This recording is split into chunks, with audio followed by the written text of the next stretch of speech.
নমস্কার, আপনি দেখছেন এবিপি আনন্দ এবং আপনার সঙ্গে আমি সুমন। আমি কয়েকটা নাম পড়ে যাচ্ছি শুরুতেই।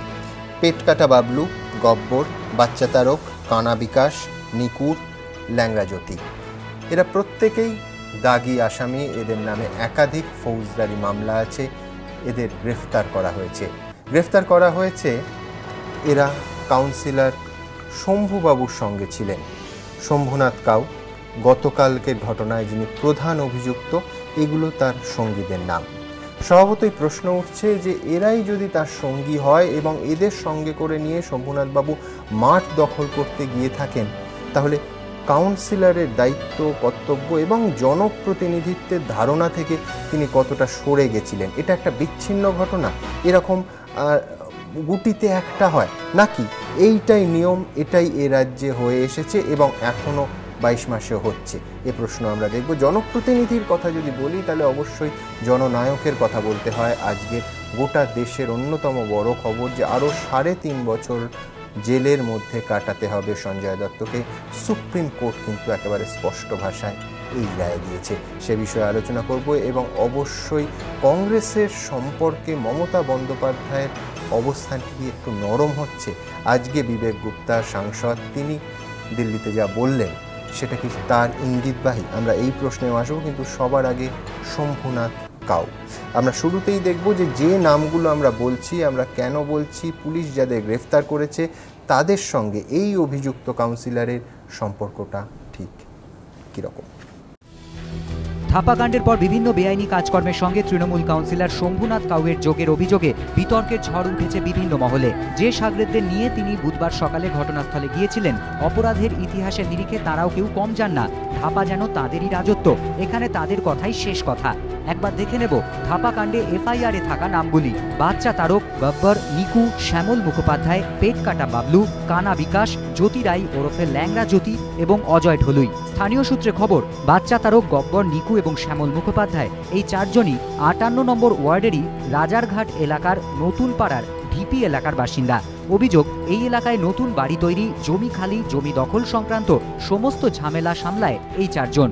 পাশাপাশি চলে ধমকে ভয় দেখিয়ে বাড়ি খালি করা, তোলা আদায়ের মতো কাজ। অভিযোগ, ধাপার অন্য পাড়ের অনন্ত বাদল এলাকায় এসব বেআইনি কাজকর্ম দেখাশোনা করত পেট কাটা বাবলু এবং কানা বিকাশ। এর মধ্যে শ্যামল এবং পেট কাটা বাবলু শম্ভুনাথ কাউয়ের সবচেয়ে ঘনিষ্ঠ বলে স্থানীয় সূত্রে খবর। স্থানীয় বাসিন্দাদের অভিযোগ, রাজ্য পুলিশের আওতায় থাকাকালীন এই এলাকা যখন তিলজলা থানার আওতায় পড়ত, তখনও দুষ্কৃতীদের দাপট ছিল চরমে। প্রগতি ময়দান থানার আওতায় এনেও সেই দাপটে বিন্দুমাত্র রাশ টানা যায়নি। পুলিশের খাতা জুড়েও তাই শম্ভুনাথ কাউয়ের 6 সাগরেদের নামের ছড়াছড়ি। পেটকাটা বাবলুর বিরুদ্ধে খুনের চেষ্টা, হিংসা ছড়ানো, বোমাবাজি, ভয় দেখানো, তোলা আদায়ের মতো গুরুতর অভিযোগ রয়েছে। মামলা রুজু হয়েছে বিস্ফোরক আইনের বিভিন্ন ধারাতেও। বাচ্চা তারক, গব্বর, নিকু, কানা বিকাশ, ল্যাংড়া জ্যোতির বিরুদ্ধে খুনের চেষ্টার অভিযোগ না উঠলেও বাকি অভিযোগগুলি একই। আরও তাৎপর্যপূর্ণভাবে বুধবার সকালে যখন এই ঘটনা ঘটেছে তার 12 ঘন্টারও কম সময় আগে মঙ্গলবার রাত 8:30টায় আলিপুর সেন্ট্রাল জেল থেকে ছাড়া পায় পেট কাটা বাবলু। গব্বরও বছর 2 আগেই জেলের বাইরে এসেছে। বাকিরাও বিভিন্ন সময় নানা অভিযোগে হাজতবাস করেছে বলে পুলিশ সূত্রে খবর। শম্ভুনাথ কাউয়ের ঘনিষ্ঠদের এই অপরাধ খতিয়ান সামনে আসার পর স্বাভাবিকভাবেই নানা মহলে প্রশ্ন উঠছে, অপরাধের সিদ্ধহস্ত জেল ফেরত এই সাগরেদদের নিয়ে তৃণমূল কাউন্সিলর ধাপায় গিয়েছিলেন কি উদ্দেশ্যে? নিশ্চয়ই কোনো মহান কাজ করতে নয়। তাহলে কি সত্যি আগে থেকেই ছক কষা ছিল? উত্তর মিলতে পারে একমাত্র তদন্তেই। প্রকাশ সিংহ, এবিপি আনন্দ, কলকাতা। আমার সঙ্গে এই আলোচনায় আছেন, আমার একদিকে আছেন কংগ্রেস নেতা আব্দুল মান্নান, শিক্ষাবিদ মিরাতুন নাহার এবং আছেন অমিত ভট্টাচার্য, বিশিষ্ট আইনজীবী। আমার অন্যদিকে আছেন সিপিএম নেতা তন্ময় ভট্টাচার্য, অধ্যাপক সুমন বন্দ্যোপাধ্যায়, ফরওয়ার্ড ব্লক নেতা নরেন চট্টোপাধ্যায় এবং শ্রমিক ভট্টাচার্য, বিজেপি নেতা। আমি মান্নানদাকে দিয়ে শুরু করব। মান্নানদা, যদি উল্টো দিক থেকে ধরি, যে এই আরাবুল, ইকবাল, শম্ভুনাথ, বা যদি স্থান মাহাত্ম্যে ধরি যে ভাঙর, মাঠপুকুর, মহেশতলা, গার্ডেন রিচ, হলদিয়া, এইগুলো আমরা পরপর সংবাদ মাধ্যম জুড়ছি বটে, বা আপনারা যারা তৃণমূল কংগ্রেসের বিরোধিতা করছেন জুড়ছেন বটে, কিন্তু এইগুলো বিচ্ছিন্ন ঘটনা। কয়েকটা বিচ্ছিন্ন ঘটনাকে সার্বিকভাবে দেখানোর চেষ্টা হচ্ছে। তৃণমূল কংগ্রেসের যা ভাবমূর্তি তাকে কালিমালিপ্ত করার চেষ্টা হচ্ছে। আসলে এগুলো খুব ছোট ছোট বিচ্ছিন্ন ঘটনা না। আমি যদি জেনে শুনে বিষ পান করি, সেই বিষের তো আমার মৃত্যু হবেই। কারণ তুমি যদি একটু কয়েকদিনের আগের ঘটনাটা যদি একটু 3-4 দিন আগে যে মুরারইতে একটা ফরওয়ার্ড ব্লকের একজন নেতৃস্থানীয় কর্মী খুন হলো। আমি তোমাদের চ্যানেলই প্রথম জানতে পারলাম, তার প্রতিক্রিয়াও দিতে হয়েছিল আমাকে। খুন হওয়ার পর 23 জন তাদের বিরুদ্ধে চার্জশিট দেওয়া হয়েছিল, তারা সিপিএমের আশ্রিত দুষ্কৃতী ছিল। সিপিএমের আমলে 2010 সালে তাদের শাস্তির জন্য আদালতে ব্যবস্থা নেওয়া হয়েছিল। কিন্তু যেমনি তারা পতাকা রং পাল্টে দিলেন, তৃণমূলে জয়েন করলেন, সঙ্গে সঙ্গে তাদের নিয়ে চলে আসা হলো 6 মাস আগে, এবং তারপরে তাদের বিরুদ্ধে মামলা প্রত্যাহারের চেষ্টা হলো। এরকম বহু জায়গাতেই দেখা যাচ্ছে যে অন্য দলে থাকা যদি দুষ্কৃতীরা তাদের দলে আসে, তাদের একটা শুদ্ধিকরণ যন্ত্র বসেছে তৃণমূলের মধ্যে, তাদের শুদ্ধিকরণ হয়ে যাচ্ছে তাদের। তো এই সমস্ত এলিমেন্টকে যদি কেউ দলে স্বাগত জানায়, আরাবুলকে যদি দলের সম্পদ বলে কেউ উল্লেখ করে, যেমন সিপিএম তপন শুকুরকে সম্পদ বলেছে, এরাও আরাবুলকে সম্পদ বলে। তো এইরকম যদি সম্পদ বলে যাদের উল্লেখ করা যায়, তারা অন্য দুষ্কৃতীরা সেখানে খাইটা উৎসাহ পায়। স্বাভাবিক কারণে তারা মনে করছেন যে আমাদের তো আস্থস্থল একটা আছে, দলটা আছে। এবং তৃণমূল কংগ্রেস দেখা যাচ্ছে তার মন্ত্রী থেকে আরম্ভ করে তার যে সমস্ত, এটা খুব লজ্জা লাগে আমাদের। কারণ যারা জনপ্রতিনিধি তাদের সমাজসেবী বলে মনে করে, তাদের সোশ্যাল ওয়ার্কার বলে মনে করে, যে কোনো দলেরই হোক। অনেক দলের মতবিরোধ থাকতে পারে, কিন্তু জনপ্রতিনিধিদের কাছে একটা আলাদা সম্মান আশা করে, মানে কাজ আশা করে, তাদের একটা সম্মানও করে, একটা আলাদা চোখে মানুষ দেখে। যখন দেখা যায় কোনো জনপ্রতিনিধি কোথাও আগুন লাগানোর সঙ্গে যুক্ত, কোনো জনপ্রতিনিধি পুলিশকে খুন করার সঙ্গে যুক্ত, কোনো জনপ্রতিনিধি সাধারণ মানুষকে খুন করার, আরেকজন তার প্রতিবাদী একটা চরিত্রকে, মানুষকে খুন করার জন্য যুক্ত, তখন কিছুটা লজ্জা লাগে যে এরাই আমাদের দেশ চালাচ্ছে। আমি মান্নানদা আবার এক্ষুনি আপনার কাছে আসবো। মান্নানদা বলছেন যে নানা দুষ্কৃতিমূলক অপরাধমূলক কাজকর্মের সঙ্গে যুক্ত।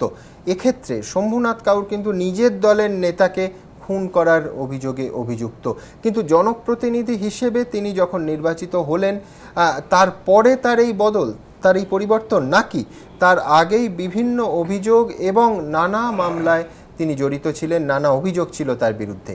দেখব শম্ভুনাথ কাউ আগে ঠিক কি ছিলেন, এর আগে কি কি অভিযোগ উঠেছে তার বিরুদ্ধে। জল পড়া হোক বা পাতা নড়া, তার অনুমতি ছাড়া নাকি এলাকায় কিছুই সম্ভব নয়। 58 নম্বর ওয়ার্ডে নাকি এমনটাই দাপট তৃণমূল কাউন্সিলর শম্ভুনাথ কাউয়ের।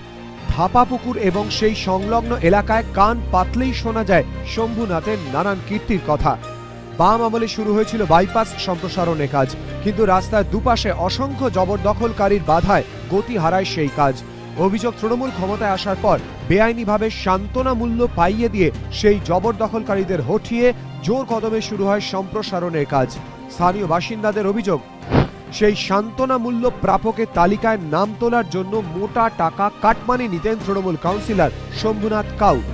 যদিও মেয়র শোভন চট্টোপাধ্যায়ের দাবি সান্ত্বনা মূল্যের টাকা দেওয়া হয় চেকে, ফলে কাউন্সিলরের কাটমানি খাওয়ার সুযোগ থাকে না। কিন্তু মেয়রের দাবি নিয়ে বিভিন্ন মহলে প্রশ্ন উঠেছে। প্রশ্ন, সান্ত্বনা মূল্যের তালিকায় নাম তোলার পর প্রাপ্ত চেক থেকে কাটমানির টাকা নিয়ে নিতে অসুবিধে কোথায়? শুধু তাই নয়, একদা ভেড়ির ব্যবসা থেকে বিপুল সম্পত্তির মালিক হওয়া তৃণমূল কাউন্সিলর শম্ভুনাথ কাউয়ের বিরুদ্ধে আরও একগুচ্ছ অভিযোগ রয়েছে। স্থানীয় বাসিন্দাদের অভিযোগ, বাড়িতে পুরসভা জলের লাইন সংযোগ থেকে বাড়ির ছাউনি বদল, সবকিছুর জন্যই প্রণামী দিতে হয় কাউকে। এমনকি স্থানীয় সবজি বাজারে কোন পাইকারি গাড়ি আসবে আর কোন গাড়ি আসবে না, তাও এই তৃণমূল কাউন্সিলরই ঠিক করে দিতেন বলে অভিযোগ। ওরা 7 ভাই কাউন্সিলর, 7 ভাই একসাথে যা করবে, যে যেটা অর্ডার করবে সেটাই শেষ কথা। স্থানীয়দের দাবি, 6 ভাইকে নিয়ে রীতিমতো বাদশাহী ঢঙে রাজপাট চালাতেন শম্ভুনাথ কাউ। স্থানীয় সূত্রের খবর, ওয়ার্ড অফিসের ভেতরে বসতেন কাউ, বাইরে দাঁড়িয়ে থাকতেন তাঁর ভাইয়েরা। কাউন্সিলরের সঙ্গে দেখা করার জন্য প্রথমে ভাইদের অনুমতি নিতে হতো। ভাইয়েরা তুষ্ট হলে তবেই মিলত দাদার সঙ্গে সাক্ষাতের ছাড়পত্র। এই রাজপাট রাজত্ব ছেড়ে আপাতত অন্তরালে 58 নম্বর ওয়ার্ডের মুকুটহীন সম্রাট। অর্ণব মুখোপাধ্যায়, এবিপি আনন্দ, কলকাতা।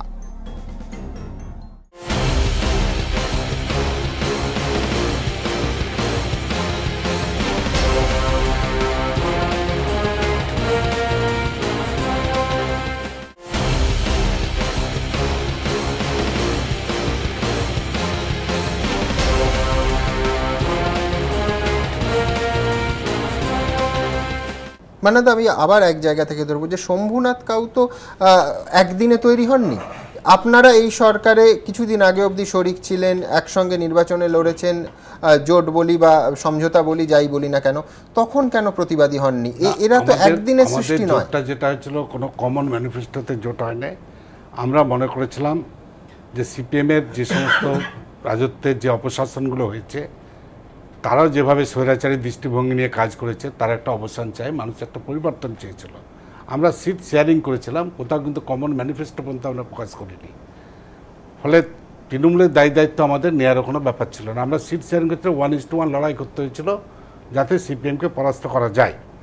কিন্তু আমরা কোনোদিন ভাবতেই পারিনি যে ভারতবর্ষের ইতিহাসে যা হয় না, ভারতবর্ষে কেন কোনো অন্যান্য স্বৈরাচারী দেশে হয়েছে কিনা জানি না, মুখ্যমন্ত্রী খোদ আসামিকে গিয়ে থানা থেকে গিয়ে ছাড়িয়ে নিয়ে আসবেন, এসব আমরা কোনোদিন দেখিনি। আমাদের এই রাজত্বে আমাদের সেসব দেখতে হয়েছে। এবং যাতে সমাজবিরোধীদের মধ্যে একটা প্রচণ্ড একটা আশার আলো দেখেছে, আমাদের এই সরকার আমাদের প্রশ্রয় দেবে, আমাদের এই সরকার আমাদের উৎসাহ দেবে, এই সরকারের পক্ষে আমরা কাজ করলি, সরকারের ঝান্ডা বইলি, মিছিল মিটিংয়ে গেলি এবং যত রকম অপকর্ম করলে আমাদের সব কিছু থেকে আমরা রেহাই পাবো, আমাদের কোনো শাস্তি টাস্তি হবে না। আমরা এগুলো অনেক দেখছি, একজন পুলিশ কর্মী কিষাণ তারু দাস নাকি নাম একটা, তারও ক্ষেত্রে দেখেছি। আর যেগুলো ধরা পড়েছে সেগুলো তোমরা নিয়ে আলোচনা করছো, এগুলো যদি আর একটু আলোচনা করো দেখবে এই মন্ত্রিসভার মধ্যে এমন অনেক সদস্য আছেন যাদের এই যেমন শম্ভু কাউয়ের ব্যাপারে বলছে তারা আগে কি ছিল বর্তমানে তারা কি আছে, এরকম অনেক মন্ত্রিসভার সদস্য, অনেক মেয়র ইন কাউন্সিল, তাদের অতীত কি ছিল আর বর্তমান কি আছে এগুলো যদি দেখো, আমরা তো সব জানি বর্তমান তাদের কি আছে, কোথা থেকে এলো, কোথা থেকে আমদানি হলো, এসব যদি দেখো তাহলে তো মানুষ অবাক, মানুষ দেখছেন আরও অবাক হয়ে যায়। কিছু ধরা পড়ছে, কিছু ধরা পড়ছে না আর কি।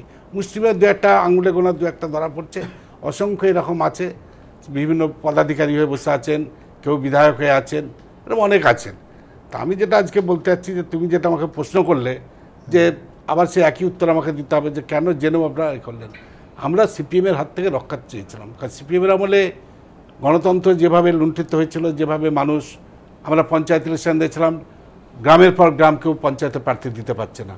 সিপিএমের আমলেও দেখেছি ওসি গঙ্গাধর ভট্টাচার্য খুন হলেন, তাকে কিভাবে মুখ্যমন্ত্রী প্রোটেকশন দিলেন।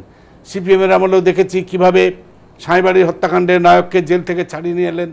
হ্যাঁ, জ্যোতিবাবু একবার বললেন যে রাজনৈতিক উদ্দেশ্যে খুন করলে তাকে খুনি বলা যায় না, এগুলো আমরা সবই দেখেছি।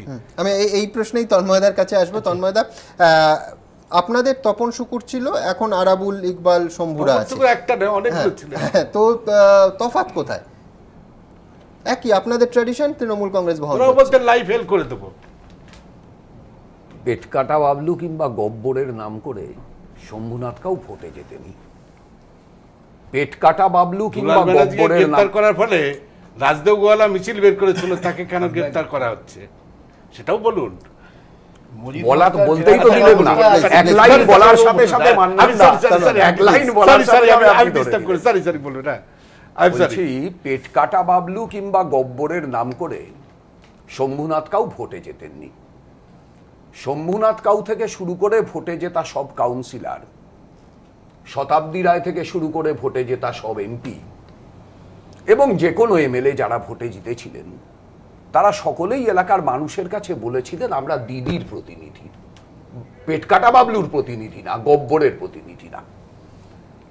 এবং নিশ্চিতভাবেই একথা সত্যি যে শ্রীমতী মমতা বন্দ্যোপাধ্যায়ের নেতৃত্বে পশ্চিমবাংলার একটা পরিবর্তন পশ্চিমবাংলার মানুষ চেয়েছিলেন। দিদির প্রতিনিধি হিসেবে ওই শ্রমিক বলে স্বপ্নের ফেরিওয়ালা, দিবা স্বপ্নের ফেরিওয়ালা কিনা আমি জানি না, এখন জঙ্গলমহল থেকে শুরু করে ত্রিফলা অবধি কোন কোন স্বপ্ন কাজে লাগছে, হাতে লণ্ঠনের জায়গায় হাতে লন্ডন তো হয়ে গেছে পশ্চিমবাংলার। যাই হোক না কেন, এই যে যারা জিতলেন, ধরুন সিপিআইএম এর আমল বলতে যা বলছে, আসলে বামফ্রন্টের আমল বললে আমাদের বুঝতে সুবিধে হয়, কারণ বামপন্থীরা 34 বছর ধরে সরকার চালিয়েছে এবং কোনোদিন আমরা এই কথা দাবি করিনি, আজও করছি না যে একদম পশ্চিমবাংলায় সমস্ত কিছু ঠিকঠাক সমস্ত কিছু চলেছিল, চালাতে পেরেছিলাম, আমরা কোনোদিন দাবি করিনি। আমরা বলেছিলাম এইটা যে পশ্চিমবাংলা যে জায়গায় ছিল, যে অন্ধকারে ছিল, তার থেকে একটু আলোর দিকে আমরা নিয়ে গেছিলাম এবং নিয়ে যে গেছিলাম। মান্নানদা এখানে বসে যাই ব্যঙ্গ করুন না কেন, মান্নানদার নেতা প্রয়াত প্রধানমন্ত্রী রাজীব গান্ধী এসে সেটা স্বীকার করেছিলেন এবং পশ্চিমবাংলার ধাঁচে গোটা দেশের জন্য আইন প্রণয়নের নির্দেশ রাজীব গান্ধী দিয়েছিলেন, পার্লামেন্টের সংখ্যাগরিষ্ঠতায় তা পাশও করেছিলেন। তা সত্ত্বেও অনেক ত্রুটি নিশ্চিতভাবেই ছিল।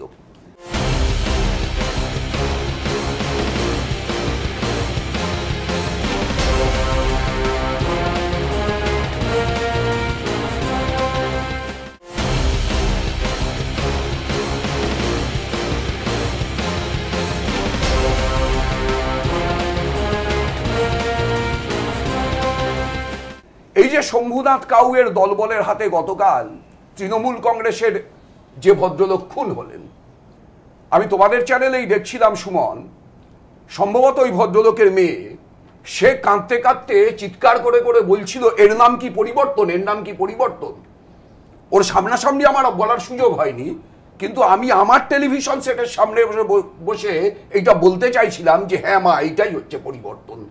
তোমার বাবা বামফ্রন্টের আমলে 34 বছর বিরোধী রাজনীতি করেছেন। বামফ্রন্টের আমলে বাম বিরোধী রাজনীতি 34 বছর করেছেন, খুন হননি তোমার বাবা।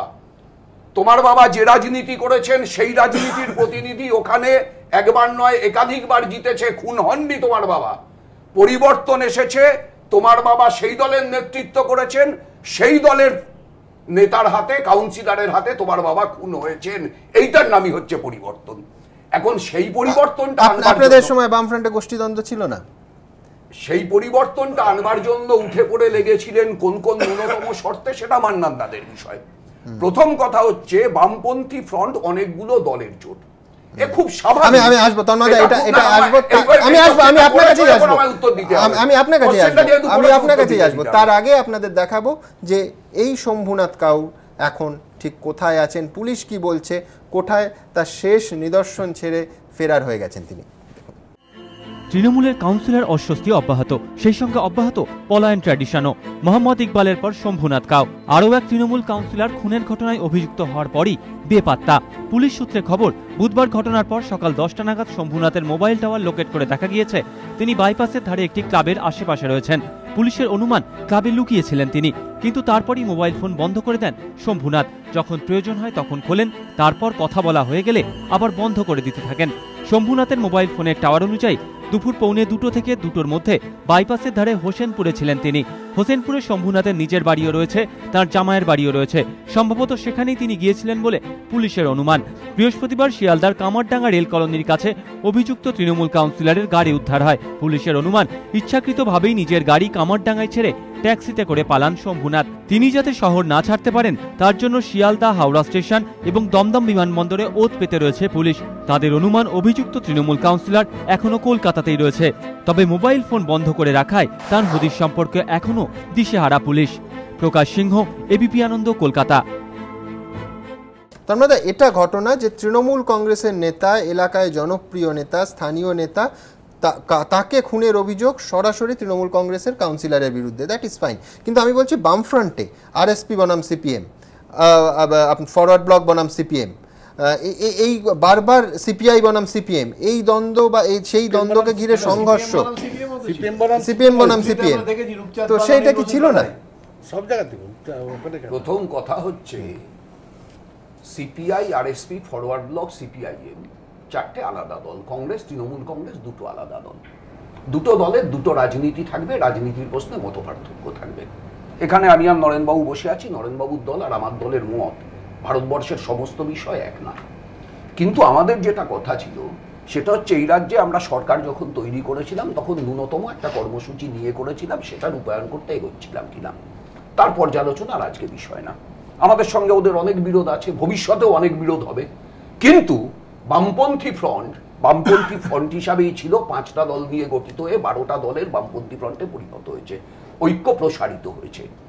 আর আজকে যেটা দেখা যাচ্ছে সেটা হচ্ছে এই বামপন্থী ফ্রন্টকে উৎখাত করবার জন্য একটা ঐক্য তৈরি হয়েছিল। এখন সেই ঐক্যর আজকের চেহারা কি তার ব্যাখ্যা আমার করবার দরকার নেই। মানুষ দেখছেন যে দলগুলো ছিলেন, যে দলগুলো চলে গেছেন। সমস্যাটা হচ্ছে যে শম্ভুনাথ কাউয়ের ঘটনার ক্ষেত্রে মাননীয় মুখ্যমন্ত্রী, আমি যে কারণে তখন শুরু করেছিলাম যে জিতেছে মমতা ব্যানার্জির ছবি দেখিয়ে, নিজেকে মমতা ব্যানার্জির প্রতিনিধি বলে জিতেছে। এটা তো ঠিকই, ফরওয়ার্ড ব্লকের যে লোকেরা খুন হয়েছিল, যাদের কথা মান্নানদা উল্লেখ করলেন, তথ্য হিসাবে ঠিক। খালি এই বাক্যটা মান্নানদার বলার মধ্যে থাকলো না যে ওই যে 23 জন গ্রেপ্তার হয়েছিল কিন্তু বাম সরকারের আমলে। এটা তো ঠিকই, দুলাল ব্যানার্জির জন্য কোনো একজন নেতা মিছিল করেছিল। এই তথ্যটাকে গোপন করবার যদি চেষ্টা হয় যে দুলাল ব্যানার্জি গ্রেপ্তার হয়েছিল বামপন্থী ফ্রন্ট সরকারের, বামপন্থী প্রশাসনের আমলে এবং আজও পর্যন্ত জেলে আছে। সাইবাড়ির সেই পুরনো ঘটনাটাকে 10 বার উল্লেখ করা যেতে পারে, এই প্রশ্নের উত্তর বাদ দিয়ে যদি উল্লেখ করা হয় তাহলে চেষ্টা হতেই হবে যে সাইবাড়ির ছোট ছেলে বিজয় সাই সিদ্ধার্থ শঙ্কর রায়ের আমলে জেল থেকে মুক্তি দেওয়ার সিদ্ধান্ত হলে সে নিজে জেল থেকে বেরোতে চাইলো না কেন? এই প্রশ্নটা বাদ দিয়ে সাইবাড়ির ঘটনার মূল্যায়ন করা যাবে না। এরকম অনেক কথা বলতে পারি। এখন কথাটা হচ্ছে যে এই যে শম্ভুনাথ কাউয়ের ক্ষেত্রে যা সময় দিলে 1 মিনিট শুধু আপনাকে আমি একটা প্রশ্ন না নিশ্চয়ই করবেন, অবশ্যই আপনি প্রশ্ন করবেন তো বটেই। 1 মিনিট ধরুন আমি বলছি যে এই ঘটনা যখন মাননীয় মুখ্যমন্ত্রী জানলেন, আমরা সকলে পশ্চিমবাংলাবাসী দেখলাম মাননীয় মুখ্যমন্ত্রী বললেন অপরাধীরা গ্রেপ্তার হোক। আচ্ছা, মাননীয় মুখ্যমন্ত্রী নন্দীগ্রাম থেকে জেনেছিলেন গার্ডেন ডিচে পুলিশের এসআই এর খুন হওয়ার ঘটনা। নন্দীগ্রাম থেকে মাননীয় মুখ্যমন্ত্রী দীঘায় গেছিলেন, আমরা কেউ শুনিনি মাননীয় মুখ্যমন্ত্রী বললেন অপরাধীরা গ্রেপ্তার হোক। মাননীয় মুখ্যমন্ত্রী বিনপুরের মিটিং করে চলে গেলেন বাঁকুড়ার মিটিং করতে। সংবাদ মাধ্যমে খবর হয়েছে ওইখানে বিনপুরে আখড়ো এবং মাগুরা বলে দুটো আদিবাসী প্রধান গ্রাম আছে। সেই গ্রামে আদিবাসী মহিলাদের উপর নির্যাতন অত্যাচার চালানো হচ্ছে গত বেশ কিছুদিন ধরে। মত্ত অবস্থায় শ্লীলতাহানির ঘটনা ঘটিয়েছে। জলধর পণ্ডা বলে একজন যুবক সেখানে গ্রেপ্তার হয়েছে। মাননীয় মুখ্যমন্ত্রীর মিটিং বিনপুরে শেষ, তিনি চলে গেলেন বাঁকুড়ার দিকে। পুলিশের কাছে ফোন গেল মাননীয় মন্ত্রী সুকুমার হাসদার, মুক্তি পেয়ে গেলেন জলধর পণ্ডা। সুকুমার হাসদাকে সাংবাদিকরা জিজ্ঞেস করলো আপনি ফোন করেছিলেন কেন? সুকুমার হাসদা উত্তর দিলেন ও নিরপরাধ, ও আমাদের দলের কর্মী, ও মুক্তি পেয়েছে সেই জন্য, পুলিশ ওকে ভুল করে ধরেছিল। একই সঙ্গে ঘটনাগুলো ঘটছে। প্রশ্নটা হচ্ছে মুখ্যমন্ত্রীর ছবি দেখিয়ে জিতছি। মুখ্যমন্ত্রী একটা ঘটনার ক্ষেত্রে বলছেন, আবার সেই মুখ্যমন্ত্রীর রাজত্বেই ঘটনাগুলো ঘটছে এবং কোথাও তা সাজানো ঘটনা হিসাবে চিহ্নিত হচ্ছে, কোথাও তা ছোট ঘটনা হিসাবে চিহ্নিত হচ্ছে, কোথাও ক্যামেরার অ্যাঙ্গেল আবিষ্কৃত হওয়ার চেষ্টা হচ্ছে। এক্ষেত্রে বলেছেন যে গ্রেফতার করছি, কড়া ব্যবস্থা নিচ্ছি, ঠিকই তো ঘোষণা করে। ঠিকই তো, আমার তো সেইখানেই জিজ্ঞাসা যে এই যে মুখ্যমন্ত্রী বললেন, এই বলাটা তাপস চৌধুরীর ক্ষেত্রে ছিল না কেন? এই বলাটা জলধর পণ্ডার ক্ষেত্রে কার্যকর না কেন? এই যে ধরুন এখন এই যে মুখ্যমন্ত্রী বিনপুরের বক্তৃতায় বললেন যে 100 দিনের কাজে রেকর্ড হয়েছে। আগে আপনাদের দেখাবো যে কোথায় সমস্যা ছিল এই এলাকায়, এবং এই যে জমিকে দখলকে কেন্দ্র করে জমিতে শিশু উদ্যান হবে নাকি বাজার বসবে সেই নিয়ে স্বার্থ সংঘাত, সমস্যা ঠিক কোথায় ছিল এই এলাকায়। এই মাঠ দখলকে কেন্দ্র করেই সংঘর্ষ, আর তার জেরেই প্রাণ দিতে হয় তৃণমূল নেতা অধীর মাইতিকে। কিন্তু কি এমন মধু আছে 17 কাঠার এই মাঠে, যার পাকে জড়িয়ে পড়লেন স্থানীয় তৃণমূল কাউন্সিলর? উত্তরের সন্ধানে এবিপি আনন্দ। ট্যাংরা অঞ্চলের ডিসি দে রোড এবং তার সংলগ্ন অঞ্চলে গত কয়েক বছর ধরে একের পর এক বিলাসবহুল আবাসন তৈরি হয়েছে, আর তাদের একমাত্র বাইপাসে যাওয়ার রাস্তা বলতে 2 নম্বর ধাপা রোড, যেটি আদতে অত্যন্ত সরু এবং দুধারে রয়েছে প্রচুর দোকানপাট। তাই এই সমস্ত আবাসনগুলির স্বার্থ রক্ষা করতে এই রাস্তাটিকে অবিলম্বে চওড়া করার যথেষ্ট গুরুত্ব ছিল বলেই কাউন্সিলর মনে করেছিলেন। মাঠ নিয়ে টানাপোড়েনের কেন্দ্রে এই রাস্তাই, একের পর এক ঝাঁ চকচকে আবাসন, কিন্তু প্রবেশ পথ এই একটাই, পোশাকি নাম 2 নম্বর ধাপা রোড। রোড শুধু নামেই, রাস্তার দুপাশে দোকানের সারি, গাড়ির লাইন, ব্যস্ত সময়ে বাইক গলাও দুষ্কর। অথচ বাইপাস থেকে আবাসনগুলিতে যেতে হলে এই রাস্তা ছাড়া গতি নেই। স্থানীয় সূত্রে খবর, উপযুক্ত রাস্তার অভাবেই ঠিকমতো দাম উঠছিল না আবাসনগুলির। স্থানীয় সূত্রে আরও খবর, বেশ কিছুদিন ধরেই এই রাস্তা চওড়া করার জন্য তৎপর হয়ে উঠেছিলেন আবাসনগুলির প্রমোটাররা। বাসিন্দাদের অভিযোগ, এই আবাসনগুলির একটিতে ফ্ল্যাট রয়েছে তৃণমূল কাউন্সিলর শম্ভুনাথ কাউয়েরও। এমন অভিযোগের সপক্ষে উঠে এসেছে তথ্য। আবাসনগুলির একটিতে গৌরী এন্টারপ্রাইজেস নামে একটি ফ্ল্যাট রয়েছে। সেই ফ্ল্যাটের স্ট্যাম্প ডিউটি এবং রেজিস্ট্রেশন সংক্রান্ত একটি চিঠি গিয়েছে শম্ভুনাথ কাউয়ের ঠিকানায়। গৌরী শম্ভুনাথ কাউয়ের মায়ের নাম। স্থানীয় সূত্রে খবর, নিজের ফ্ল্যাটেরও ঠিকমতো দাম না ওঠায় নারাজ কাউ অবশেষে তৎপর হন রাস্তা চওড়া করতে। রাস্তার চারপাশের দোকানদার এবং বাজার পুনর্বাসনের ঠিকানা হিসেবে তিনি বেছে নেন এই চীনা কবরখানার মাঠকে। কাজটি করলে কাউ স্থানীয় প্রমোটারদের থেকে মোটা টাকা কাটমানিও পেতেন বলে অভিযোগ স্থানীয় বাসিন্দাদের। যে জমিকে নিয়ে বিবাদ তাকে আইনিভাবে অধিগ্রহণ দূরস্থান বলা যেতে পারে, এক কথায় জবরদখল করতে চেয়েছিলেন কাউন্সিলর। সেই চীনা কবরখানা আদতে একটি শিশু উদ্যান হিসেবে গড়ে তুলতে চেয়েছিলেন এলাকার মানুষজন সহ অবশ্যই অধীর মাইতিও। বাসিন্দাদের সেই দাবি পূরণে নেতৃত্ব দিচ্ছিলেন স্থানীয় তৃণমূল নেতা অধীর মাইতি, আর এখান থেকেই শম্ভুনাথের সঙ্গে অধীরের বিরোধের সূত্রপাত। কিন্তু গোটা ঘটনার নেপথ্যে তৃণমূলের অভ্যন্তরীণ কোন্দলও রয়েছে বলে রাজনৈতিক মহলের দাবি। সূত্রের খবর, অধীর মাইতি স্থানীয় ব্লক তৃণমূলের সভাপতি সুভাষ চক্রবর্তীর অনুগামী। এই সুভাষ চক্রবর্তী আবার স্থানীয় তৃণমূল বিধায়ক স্বর্ণকমল সাহার গোষ্ঠীর লোক বলেই পরিচিত। রাজনৈতিক মহলের একাংশের দাবি, মূল লড়াই বিধায়ক স্বর্ণকমল এবং কাউন্সিলর শম্ভুনাথ কাউয়ের। এর জেরেই প্রাণ দিতে হলো অধীর মাইতিকে। সঞ্চয়ন মিত্র, প্রকাশ সিংহ ও অরিত্রিক ভট্টাচার্য, এবিপি আনন্দ, কলকাতা।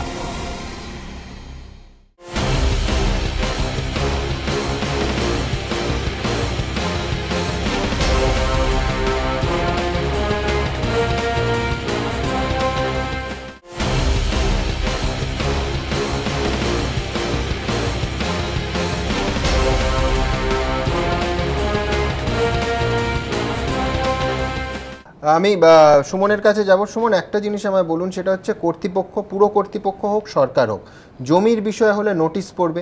নন্দীগ্রামের পরবর্তী ঘটনা আমরা সবাই জানি, কিন্তু শুরুতে অন্তত একটা নোটিশ পড়েছিল। গুন্ডা বাহিনী নিয়ে, এই কানকাটা হাটকাটা ল্যাংড়াদের নিয়ে একজন কাউন্সিলর, তিনি তার বাহিনী নিয়ে গিয়ে জমির দখল করবেন, এইটাই তো প্রকাশ্য দিবালোকে গুন্ডা বাহিনী নিয়ে এদের সঙ্গে নিয়ে কাউন্সিলর ঘুরে বেড়াচ্ছেন। পুলিশের গ্রেফতারের তালিকা থেকেও যেটা স্পষ্ট হচ্ছে, এটাই তো যথেষ্ট আমার মনে হয় যে এই ঘটনা অন্তত বিরোধীদের হাতে অস্ত্র তুলে দেওয়ার ক্ষেত্রে, বা রাজ্যপাল এর আগে যেটাকে গুন্ডাইজম বলেছিলেন, আরেকটা ক্ষেত্রে দেখলাম বড় চেয়ারম্যান তিনি দল বল নিয়ে গেলেন, পয়েন্ট ব্ল্যাঙ্ক রেঞ্জ থেকে একজন পুলিশ কর্মীর মৃত্যু হলো, তাপস চৌধুরী। তো এই ঘটনাগুলো পরপর যদি ঘটতে থাকে, তাহলে কি ভাবমূর্তি থাকে সরকারের এবং শাসক দলের? না, যে ঘটনা ঘটেছে এটা তো যথেষ্ট অ্যালার্মিং, মানে বিশেষত শাসক দলের ক্ষেত্রে অবশ্যই অ্যালার্মিং। যে এটা তো ঘটনা যে সামগ্রিকভাবে আজকে মানে পশ্চিমবঙ্গের অন্যতম গুরুত্বপূর্ণ দল হিসেবে তৃণমূলের যে বাড়বৃদ্ধি হচ্ছে, এর ফলে কিন্তু বহু জায়গাতেই দেখা গেছে যে বহু মানুষ, এমন অনেক মানুষ যারা ক্ষমতার সঙ্গে সবসময় থেকে অভ্যস্ত, সেই ধরনের মানুষও কিন্তু ধীরে ধীরে তাদের যে রং, সেই রং পাল্টে তারা আসতে কিন্তু তৃণমূল কংগ্রেসের আশ্রয়ে আসছে। ফলে খুব স্বাভাবিকভাবে যে সমস্যাটা তৈরি হচ্ছে, সেই সমস্যাটারই একটা প্রতিফলন আমরা গতকালের ঘটনায় দেখেছি। না অধীরবাবু, না শম্ভুনাথ কাউর কেউ সিপিএম করতেন না, কেউ সিপিএম করতেন না, এক্স্যাক্টলি। এবং শম্ভুনাথ কাউয়ের যে অতীত ইতিহাস যদি দেখেন, শম্ভুনাথ কাউয়ের সঙ্গে কিন্তু কংগ্রেসে তিনি দীর্ঘদিন ছিলেন, এবং কংগ্রেসের হয়ে তিনি পুরসভাতে দাঁড়িয়েছিলেন, বিধানসভায় দাঁড়িয়েছিলেন, এবং সেই মানুষ পরবর্তীকালে 2002 সালে তিনি তৃণমূলে যোগদান করেন। এই যে মানে এই ধরনের মানুষ এবং তাদের কার্যকলাপ সামগ্রিকভাবে এই রাজ্যে মুখ্যমন্ত্রীর যে সুশাসন, সেই সুশাসনের দিকে কিন্তু যথেষ্ট আঙুল তোলার যে অবকাশ, সেই অবকাশ অবশ্যই দিচ্ছে। কিন্তু যেটা গুরুত্বপূর্ণ সেটা হচ্ছে যে মুখ্যমন্ত্রী সঙ্গে সঙ্গে তাকে গ্রেপ্তারের নির্দেশ দিয়েছেন।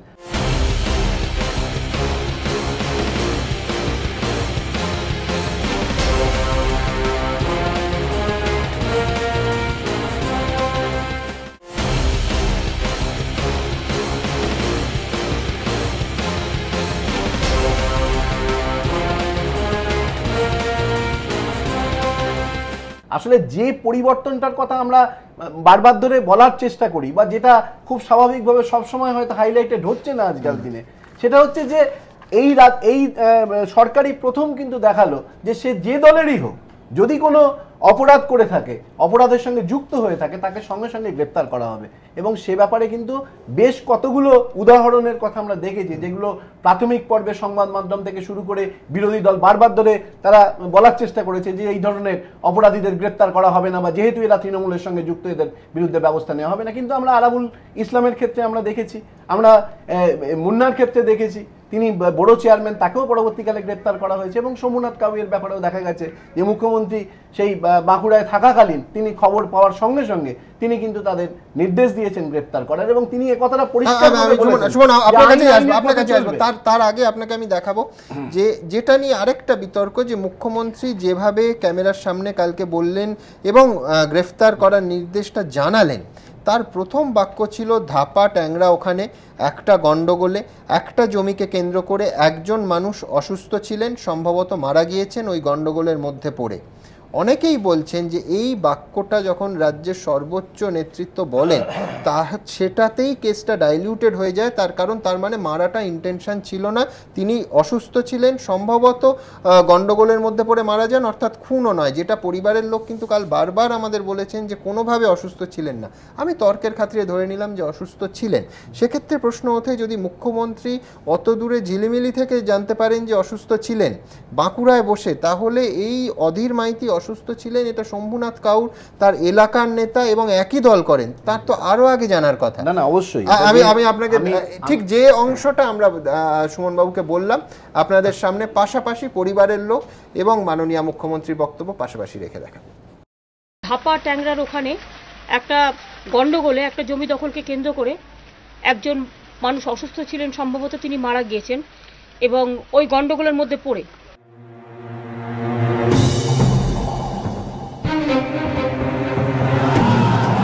ফের ঘটনা ঘটার সঙ্গে সঙ্গে নিদান, ফের তদন্ত শুরুর আগেই প্রশাসনকে প্রভাবিত করার অভিযোগ। মুখ্যমন্ত্রী বলছেন অধীর মাইতি সম্ভবত অসুস্থ ছিলেন, গন্ডগোলের মধ্যে পড়ে গিয়েছিলেন, কিন্তু নানা মহলে প্রশ্ন মুখ্যমন্ত্রী কিভাবে আগে ভাগেই বলে দিলেন অধীর অসুস্থ ছিলেন? তাহলে তো অভিযুক্ত তৃণমূল কাউন্সিলর শম্ভুনাথ কাউয়ের বিরুদ্ধে মামলা দুর্বল হয়ে যেতে পারে। তাহলে কি গার্ডেন রিচ কাণ্ডে যেভাবে তৃণমূল কাউন্সিলর মোহাম্মদ ইকবালকে আড়াল করার চেষ্টার অভিযোগ উঠেছিল রাজ্য সরকারের শীর্ষ কর্তাদের বিরুদ্ধে, এক্ষেত্রেও সেই একইভাবে দলীয় কাউন্সিলরকে আড়াল করার চেষ্টা করছেন মমতা বন্দ্যোপাধ্যায়? পুলিশের এই ভূমিকা, মানে আমি যদি চোরকে বলি চুরি করতে আর গৃহস্থকে বলি সাবধান থাকতে, তাহলে যা হয় তাই হচ্ছে। তাৎপর্যপূর্ণ বিষয় হলো মুখ্যমন্ত্রী যেখানে দাবি করছেন মৃত অধীর মাইতি অসুস্থ ছিলেন, সেখানে তার পরিবারের সদস্যরা কিন্তু অসুস্থতার তত্ত্ব উড়িয়ে দিচ্ছেন। ভুল বলছেন, আমার বাবা অসুস্থ ছিলেন না। যদি অসুস্থ থাকে একটা মানুষ কি বাড়ি থেকে যেতে পারে? তাকে যে ফোন করে ডেকে নিয়ে গেছে সে তো নেতৃত্ব দিতে পারতো না। মানুষের ওই যে নেতৃত্ব দিতে গেছিল সেটা শরীর সুস্থ থাকাকালীনই তো গেছে, শরীর অসুস্থ থাকলে তিনি যেতে পারতেন না। মুখ্যমন্ত্রীর মন্তব্য ঘিরে আরও একটা প্রশ্ন উঠেছে। মুখ্যমন্ত্রীর দাবি অধীর মাইতি গন্ডগোলের মধ্যে পড়ে গিয়েছিলেন, কিন্তু মৃতের পরিবারের তো দাবি শম্ভুনাথ কাউ পরিকল্পনা করে অধীরকে খুন করেছেন। তাহলে এক্ষেত্রেও কি দলীয় কাউন্সিলর শম্ভুনাথকে আড়াল করতেই মুখ্যমন্ত্রীর গন্ডগোলের মধ্যে পড়ে যাওয়ার তত্ত্ব? ধাপা ট্যাংরার ওখানে একটা গন্ডগোলে একটা জমি দখলকে কেন্দ্র করে একজন মানুষ অসুস্থ ছিলেন, সম্ভবত তিনি মারা গিয়েছেন এবং ওই গন্ডগোলের মধ্যে পড়ে কাউন্সিলর এখানে মার্কেট করতে চাইছিল, কিন্তু আমাদের পাড়ার লোকরা চাইছিল যে না, এখানে একটা মার্কেট হলে এত লোক এখানে মার্কেট দেওয়া যাবে না, এত গরিব লোক পড়ে খাবে কোথায়। উনি ওটা আদৌ মার্কেট করতো না, জনতাকে ঢপ দিচ্ছিল। উনি ওটা ভেতরে ভেতরে রুচি অ্যাপার্টমেন্ট যে ফ্ল্যাটগুলো হয়েছে ওনার সাথে কন্ট্যাক্ট করে ওই জায়গাটা বিক্রি করার ধান্দাই ছিল। উনি প্ল্যান করে বাবাকে ডেকে 3 গাড়ি লোক নিয়ে এসে আজকে এরকম ঘটনা করলো। মুখ্যমন্ত্রী যদি বলে দেন নিহত ব্যক্তি অসুস্থ ছিলেন, গন্ডগোলের মধ্যে পড়ে গিয়েছিলেন, তাহলে কি পরিকল্পিত খুনের অভিযোগের তদন্ত নিরপেক্ষভাবে এগিয়ে নিয়ে যাওয়ার সাহস দেখাতে পারবে পুলিশ? এটা কি ফের সরাসরি পুলিশি তদন্তকে প্রভাবিত করার চেষ্টা নয়? নানা মহলে উঠছে এই প্রশ্নই। এবিপি আনন্দ। কি বলবেন সুমন? অনেক আইনজীবী বলতে পারেন মামলা ডাইলিউট হয়ে যাবে। না, যেটা ঘটনা সেটা হচ্ছে যে সম্ভবত এই শব্দটা তিনি ব্যবহার করেছেন। মারা গেছেন এটা কনফার্ম, কিন্তু অসুস্থ ছিলেন, এই অসুস্থতার খবর কিন্তু আমার কাছেও আমিও জেনেছি যে তার বছর খানেকের মধ্যেই বোধহয় তার একটা হার্টের অসুখ হয়েছিল এবং সেখানে তার চিকিৎসা হয়েছিল এবং তার একটা অস্ত্রোপচারও হয়েছিল। ফলে সেই সময় তিনি এটা ঘটনা যে সেদিনকে তাকে ফোন করে ডেকে পাঠানো হয়েছিল এবং যে ঘটনা ঘটেছে অত্যন্ত নৃশংস ঘটনা, একেবারে সরাসরি গুন্ডাবাজি, একবারে গুন্ডা রাজ বলতে যাবো যে সেই তার নিদর্শন শম্ভুনাথ কাউয়ের মধ্যে দিয়ে আমরা দেখেছি। কিন্তু সামগ্রিকভাবে রাজ্যের প্রশাসক হিসেবে, রাজ্যের প্রধান হিসেবে মুখ্যমন্ত্রী যে রাজধর্ম পালন করেছেন সেটা কিন্তু অবশ্যই এটা আলোচনার মধ্যে আসা উচিত। যে মুখ্যমন্ত্রী এ কথাটা পরিষ্কারভাবে বলেছেন যে কেউ যে কোনো দল করলে, তৃণমূল করলে সে কিন্তু আইনের ঊর্ধ্বে নয়, অর্থাৎ আইনের পথে চলবে এবং কোনো দুষ্কৃতী সে যদি কোনো খারাপ কাজ কিছু করে থাকে তাহলে তার বিরুদ্ধে অবশ্যই ব্যবস্থা নেওয়া হবে এবং তাকে গ্রেফতার করা হবে। এই যে ব্যাপারটা, এটা কিন্তু সামগ্রিকভাবে রাজ্যে পরিবর্তনের একটা ছবি। আমরা বাম আমলে যে জিনিস আমরা দীর্ঘদিন ধরে দেখেছি যে সেখানে অপরাধীরা তারা অপরাধ করে বুক ফুলিয়ে ঘুরে বেড়াতো। তপন শুকুরের কথা আব্দুল মান্নানদা বললেন, সেটা তো ঘটনা, সেখানে তো বলা হয়েছিল যে ওই তপন শুকুর দলের সম্পদ। এবং আমরা দেখেছি যে ফেরার মজিদ মাস্টার তিনি 2011-র এই বিধানসভা নির্বাচনের কয়েকদিন আগে আলিমুদ্দিনে ঘুরে গিয়েছিলেন। ঠিক অথচ আরাবুলেও তৃণমূল নেতারা বলেন তাজা নেতা। না, অবশ্যই তাজা নেতা বলে বলা হয়েছে, কিন্তু পরবর্তীকালে তাকে গ্রেপ্তার করা হয়েছে, এটাও তো কিন্তু ভাবতে হবে। দুলাল ব্যানার্জি অত্যন্ত দুলাল ব্যানার্জি সেই যে অঞ্চলে তিনি নেতা ছিলেন নিশ্চয়ই তাকে গ্রেপ্তার করা হয়েছে, তিনি যাবজ্জীবন কারাগারে। হ্যাঁ, অবশ্যই হয়েছে, এটা তো নিশ্চয়ই করা উচিত, যেটা সেটাই হয়েছে ঘটনা। কিন্তু আরাবুল ইসলাম ওই অঞ্চলের একজন অত্যন্ত গুরুত্বপূর্ণ নেতা এবং তাকেও কিন্তু গ্রেপ্তার করা হয়েছে। বড় চেয়ারম্যান ছিলেন ইকবাল, মোহাম্মদ ইকবাল, তাকে গ্রেপ্তার করা হয়েছে। অর্থাৎ এরা কিন্তু প্রত্যেকে পোস্ট হোল্ডার এবং শম্ভুনাথ কাউ তিনি কলকাতা পুরসভার একজন কাউন্সিলর, ফলে তাকেও গ্রেপ্তার করা হয়েছে। অর্থাৎ যারা পদাধিকারী তাদেরকেও কিন্তু পুলিশ খুঁজছে বলে জানা যাচ্ছে গ্রেপ্তার করা হবে। সুমনবাবু গ্রেপ্তারের গ্রেপ্তার করতে বাধ্য হয়েছেন, এটা বলুন। দীর্ঘদিন ধরে দেখে এসেছি গ্রেপ্তার করা হয়েছে না, গ্রেপ্তার করতে বাধ্য হয়েছেন কারণ না গ্রেপ্তার করতে বাধ্য, এটা তো আপনারা রাজনৈতিকভাবে আপনারা কথা বলবেনই। না ক্লিন দিচ্ছেন, মন্ত্রী বলছেন মানে গার্ডেন রিচের যে ঘটনা ঘটেছে সেই ঘটনায় মুখতারের নামও কিন্তু যুক্ত। কিন্তু স্বাভাবিকভাবে একটা অন্যরকম ভার্সন কংগ্রেসের তরফ থেকে আসছে, সরকারি ভার্সনটা কংগ্রেসে যোগদান করার মন্ত্রী বলছেন সরকারি ভার্সনটা ছিল যে মুক্তার গুলি চালিয়েছে ইকবালের দিকে, ইকবালকে বাঁচাতে প্রাণ দিয়েছেন তাপস বাবু। সম্পূর্ণ উল্টো যেটা ঘটনা তদন্তে প্রকাশিত হয়েছে। তদন্তে মন্ত্রী কি বলছেন সঠিক নয়। এবিপি আনন্দের ফুটেজে না দেখালে হতো কিনা আমার সন্দেহ আছে। এটা তো অবশ্যই সংবাদ মাধ্যমের একটা গুরুত্বপূর্ণ ভূমিকা আছে, কিন্তু ব্যবস্থা নেওয়া হয়েছে, তো ব্যবস্থা নেওয়া হয়েছে, এটা খুব গুরুত্বপূর্ণ। রাজধর্ম পালন করছেন, নেতাদের ক্ষেত্রে আমরা কি দেখেছি কিভাবে সুমনবাবু বলছেন রাজধর্ম পালন গুলি করা হয়েছে, অথচ তাদের বিরুদ্ধে কোনো এই ঘটনায় মুখ্যমন্ত্রী এই মাঠপুকুরের ঘটনায় আমি আসবো মাঠপুকুরের ঘটনায় এই শহরের মেয়র শোভন চট্টোপাধ্যায়ের নাম উঠে এসছে। তার দলের লোকেরা এবং তার বিরোধীরা তো বটেই, তারা বলছেন যে এই গোটা ঘটনায় মাঠকে কেন্দ্র করে যে অশান্তি সেটা মেয়র জানতেন। মেয়রকে সরাসরি এই বিষয়ে আমরা প্রশ্ন করি, তিনি কি বলেছেন হুবহু আমরা তুলে দিচ্ছি, দেখুন অভিযোগ এবং মেয়রের জবাব। ধাপায় জমি দখলের চেষ্টা কি মেয়রের জ্ঞাতসারেই? খোদ অভিযুক্ত তৃণমূল কাউন্সিলর শম্ভুনাথ কাউয়ের দাদা শঙ্কর কাউয়ের অভিযোগ ঘিরে বুধবার থেকেই এই জল্পনার পারদ ক্রমশ চড়েছে। মেয়রের পাল্টা দাবিতেও বিতর্কে সেই আগুন কিন্তু এখনো চাপা পড়েনি। পলাতক শম্ভুনাথ কাউয়ের দাদার দাবি, জমি দখলের বিষয়ে মেয়র ও মেয়র পরিষদ সবকিছু জানতেন। এ বিষয়ে তাদের বৈঠকও হয়েছে। মেয়র পরিষদে বা মেয়র আমরা যতটুকুনি শুনেছি প্রত্যেকের সাথে ওনাদের লিঙ্ক ছিল। শম্ভুনাথ কাউয়ের সাথে কথা বলে ওরা লিঙ্ক করেছিল এবং মিটিং হয়েছিল। মোহন জানা, সুভাষ চক্রবর্তী এরা সবাই মিলে গিয়ে মিটিং করেছে, একটা রেজুলেশন তৈরি হয়েছে। মেয়র পরিষদ সবাই এই ব্যাপারটা নিয়ে জানে। এখন যদি পাল্টি যায় আমি জানি না, বা এদের রেজুলেশন তৈরি হয়েছে, মিটিং হয়েছে তো মেয়রের ঘরে। সেই অভিযোগ অবশ্য গোড়াতেই খারিজ করে দিয়েছেন মেয়র। অভিযুক্ত তৃণমূল কাউন্সিলরের পরিবারের অভিযোগের প্রেক্ষিতে তাঁর সাফাই, শম্ভুনাথ বাড়িতে কি বলেছেন তিনি জানেন না। শম্ভুনাথ কাউয়ের সঙ্গে বৈঠক প্রসঙ্গে মেয়রের দাবি, পুরসভায় বাজেট অধিবেশনের পরই শম্ভুনাথ কাউ এবং অধীর মাইতির সঙ্গে তার বৈঠক হয়েছিল ঠিকই, তবে সেটা এলাকারই অন্য একটি জমি নিয়ে। আমি আলোচনা করেছিলাম, তারা বলেছিল আলোচনা করে জানাবে। তার পরবর্তী ক্ষেত্রে তারা যে ট্রেড ইউনিয়ন মানে ট্রেডার্সদের যে রিপ্রেজেন্টেটিভ আছে তারাও এসেছিল, আলোচনা করেছিল। কিন্তু এই জায়গায় এই খাটাল বা এই যে স্পট নিয়ে বিতর্ক হয়েছে, যে স্পটে ঝগড়া হয়েছে, সেই স্পটে কাউকে রিহ্যাবিলিটেশন দেওয়া সম্বন্ধে কলকাতা পৌরসভা কোনো ধরনের আলোচনা হয়নি, কোনো ধরনের বিষয় নয়। এই পার্টিকুলার এই খাটালের এই কয়েক কাটা জায়গা নিয়ে আমাদের কোনো ধরনের এরকম ধরনের মিটিং হয়নি, কোনো কিছু নেই।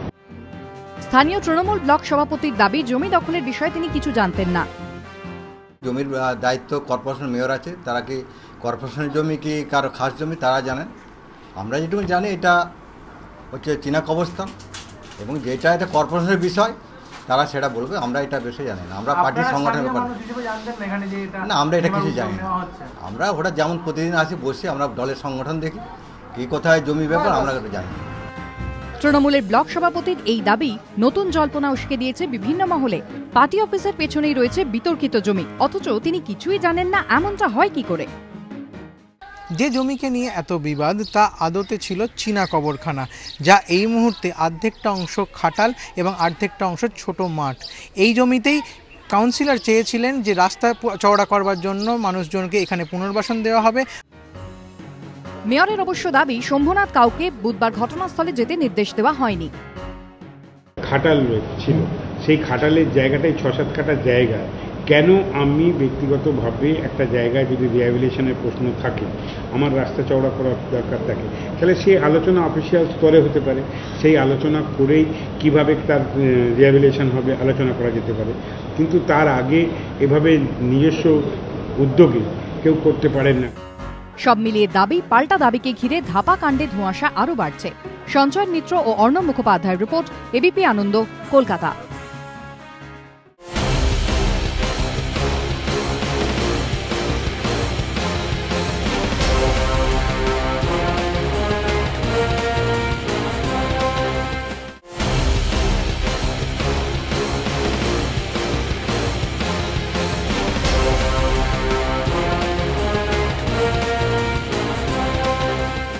বিনোদনদির কাছে যাব, যে সুমন বাবু যেটা যাবে, যে রাজধর্ম পালন হচ্ছে, কঠোরভাবে প্রশাসনের কাজ করছে, সেটা আপনি মানেন কিনা?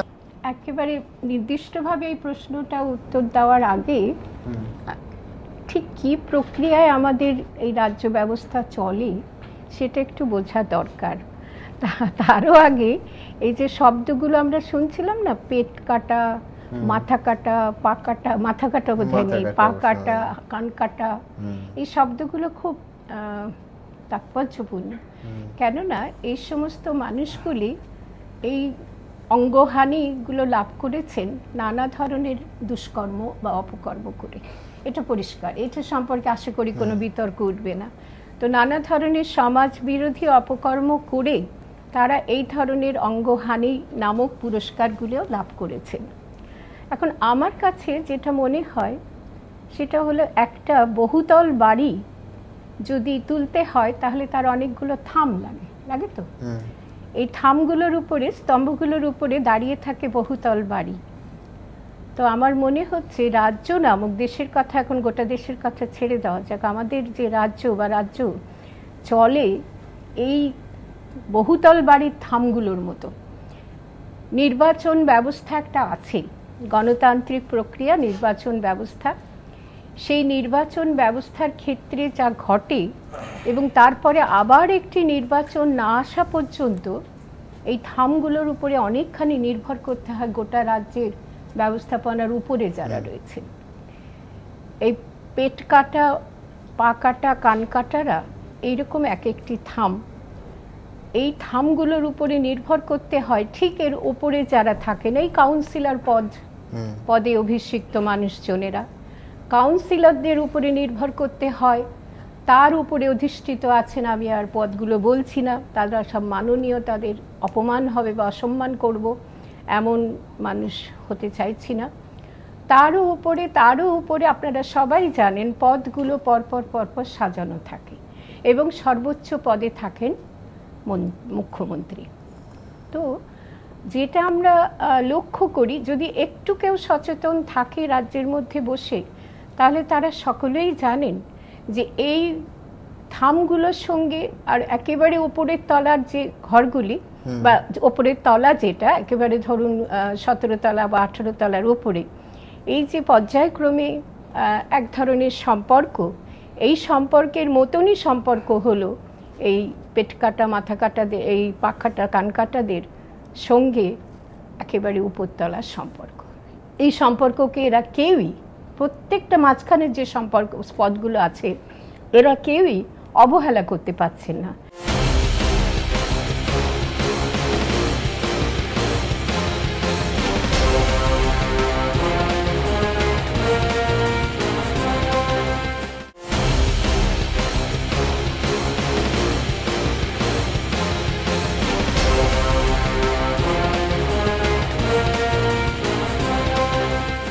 এমনকি এরকম খবর আমাদের কানে আসে, এইসব মানুষগুলো, এই যাদের এরকমভাবে বলা হচ্ছে নামটাম নেই, পাকাটা মাকাটা, তাদের হাতে অনেক টাকা পয়সা থাকে এবং সেই টাকা পয়সাগুলো সমাজ বিরোধী কাজকর্ম করে এরা সংগ্রহ করে। এমনকি এই টাকা পয়সাগুলোর উপরেও নির্ভর করতে হয় একেবারে উপরতলা। মার্জনা করবেন সকলে, এই ধরনের সংবাদ আমরা পাই এবং সেইখানেই অসহায়তা। কেন এদের ধরা হবে না, কেন এদেরকে এইভাবে বাইরে ছেড়ে দিয়ে রাখা হবে, এবং প্রত্যক্ষভাবে জনগণ, দেশের মানুষজন এদের দ্বারা তাদের অনিষ্ট ঘটে, তবুও কারো নড়নচড়ন হয় না। এই যে সমস্ত ধাপাকাণ্ডে যারা বিশেষ করে যাদের অনিষ্ট হচ্ছিল প্রত্যেকেই এখন মুখ খুলছেন এবং নানা ধরনের অবিচার অত্যাচার তাদের উপরে ঘটে। আমরা কিছুদিন আগে মহেশতলার ঘটনাও দেখেছি, সেখানেও এই ধরনের কাণ্ডই ঘটছে। সাধারণ মানুষকে এর ফল ভোগ করতে হয় সাংঘাতিকভাবে, অথচ কিছু হয় না, কোনো প্রতিকার নেই। কেন প্রতিকার নেই? এই যে সম্পর্কগুলো একটা কারণ, একটা ভয়ানক কারণ। প্রত্যেকের উপর প্রত্যেককে নির্ভর করতে হয়। আমি আবার বলছি যে পদগুলো আমি আলাদা করে আর বলছি না, অতটুকুন বুদ্ধি সবার আছে ধরে নেওয়ার। আর যেটা ঘটে নির্বাচন প্রক্রিয়ার সময়, আমাদের প্রশ্ন এই শম্ভুনাথ কাউরের মতন মানুষদের নিয়ে এবং তার পরবর্তী উপরস্তলার মানুষদের নিয়েও আমাদের একই প্রশ্ন। এই সমস্ত মানুষরা নির্বাচন প্রক্রিয়ার মধ্য দিয়ে, যে নির্বাচন জনগণকে না হলে হয়ই না এমন একটি গণতান্ত্রিক প্রক্রিয়া, সেই রকম নির্বাচন প্রক্রিয়ার মাধ্যমে এই ধরনের মানুষগুলো কি করে পদে অধিষ্ঠিত হয়, এটি আমাদের প্রশ্ন। কেন নমিনেশন নেওয়ার সময়, প্রার্থী হওয়ার সময় এগুলো দেখে নেওয়া হয় না? উল্টোটাও ভাবুন যে অন্য প্রদেশের রাজা ভাইয়া বলুন বা এই শম্ভুনাথ কাউয়ের মতো মানুষ তো ভোট দিয়ে এদের নির্বাচন করেনও, সেটার কি ব্যাখ্যা দেবেন? বা সেটা তো পরিষ্কার ব্যাখ্যা, জানতে কারো বাকি নেই। এদের হাতে থাকে ভয়ের অস্ত্র, সকলকে ভয় দেখিয়ে, মেরে ধরে, পিস্তল দেখিয়ে এই সমাজ বিরোধীরাই এই কাউরদের পদে অভিষিক্ত করতে সাহায্য করে। অনেক রকমের সম্পর্ক এদের মধ্যে থাকে। নির্বাচনটা প্রহসন হয়ে দাঁড়ায়।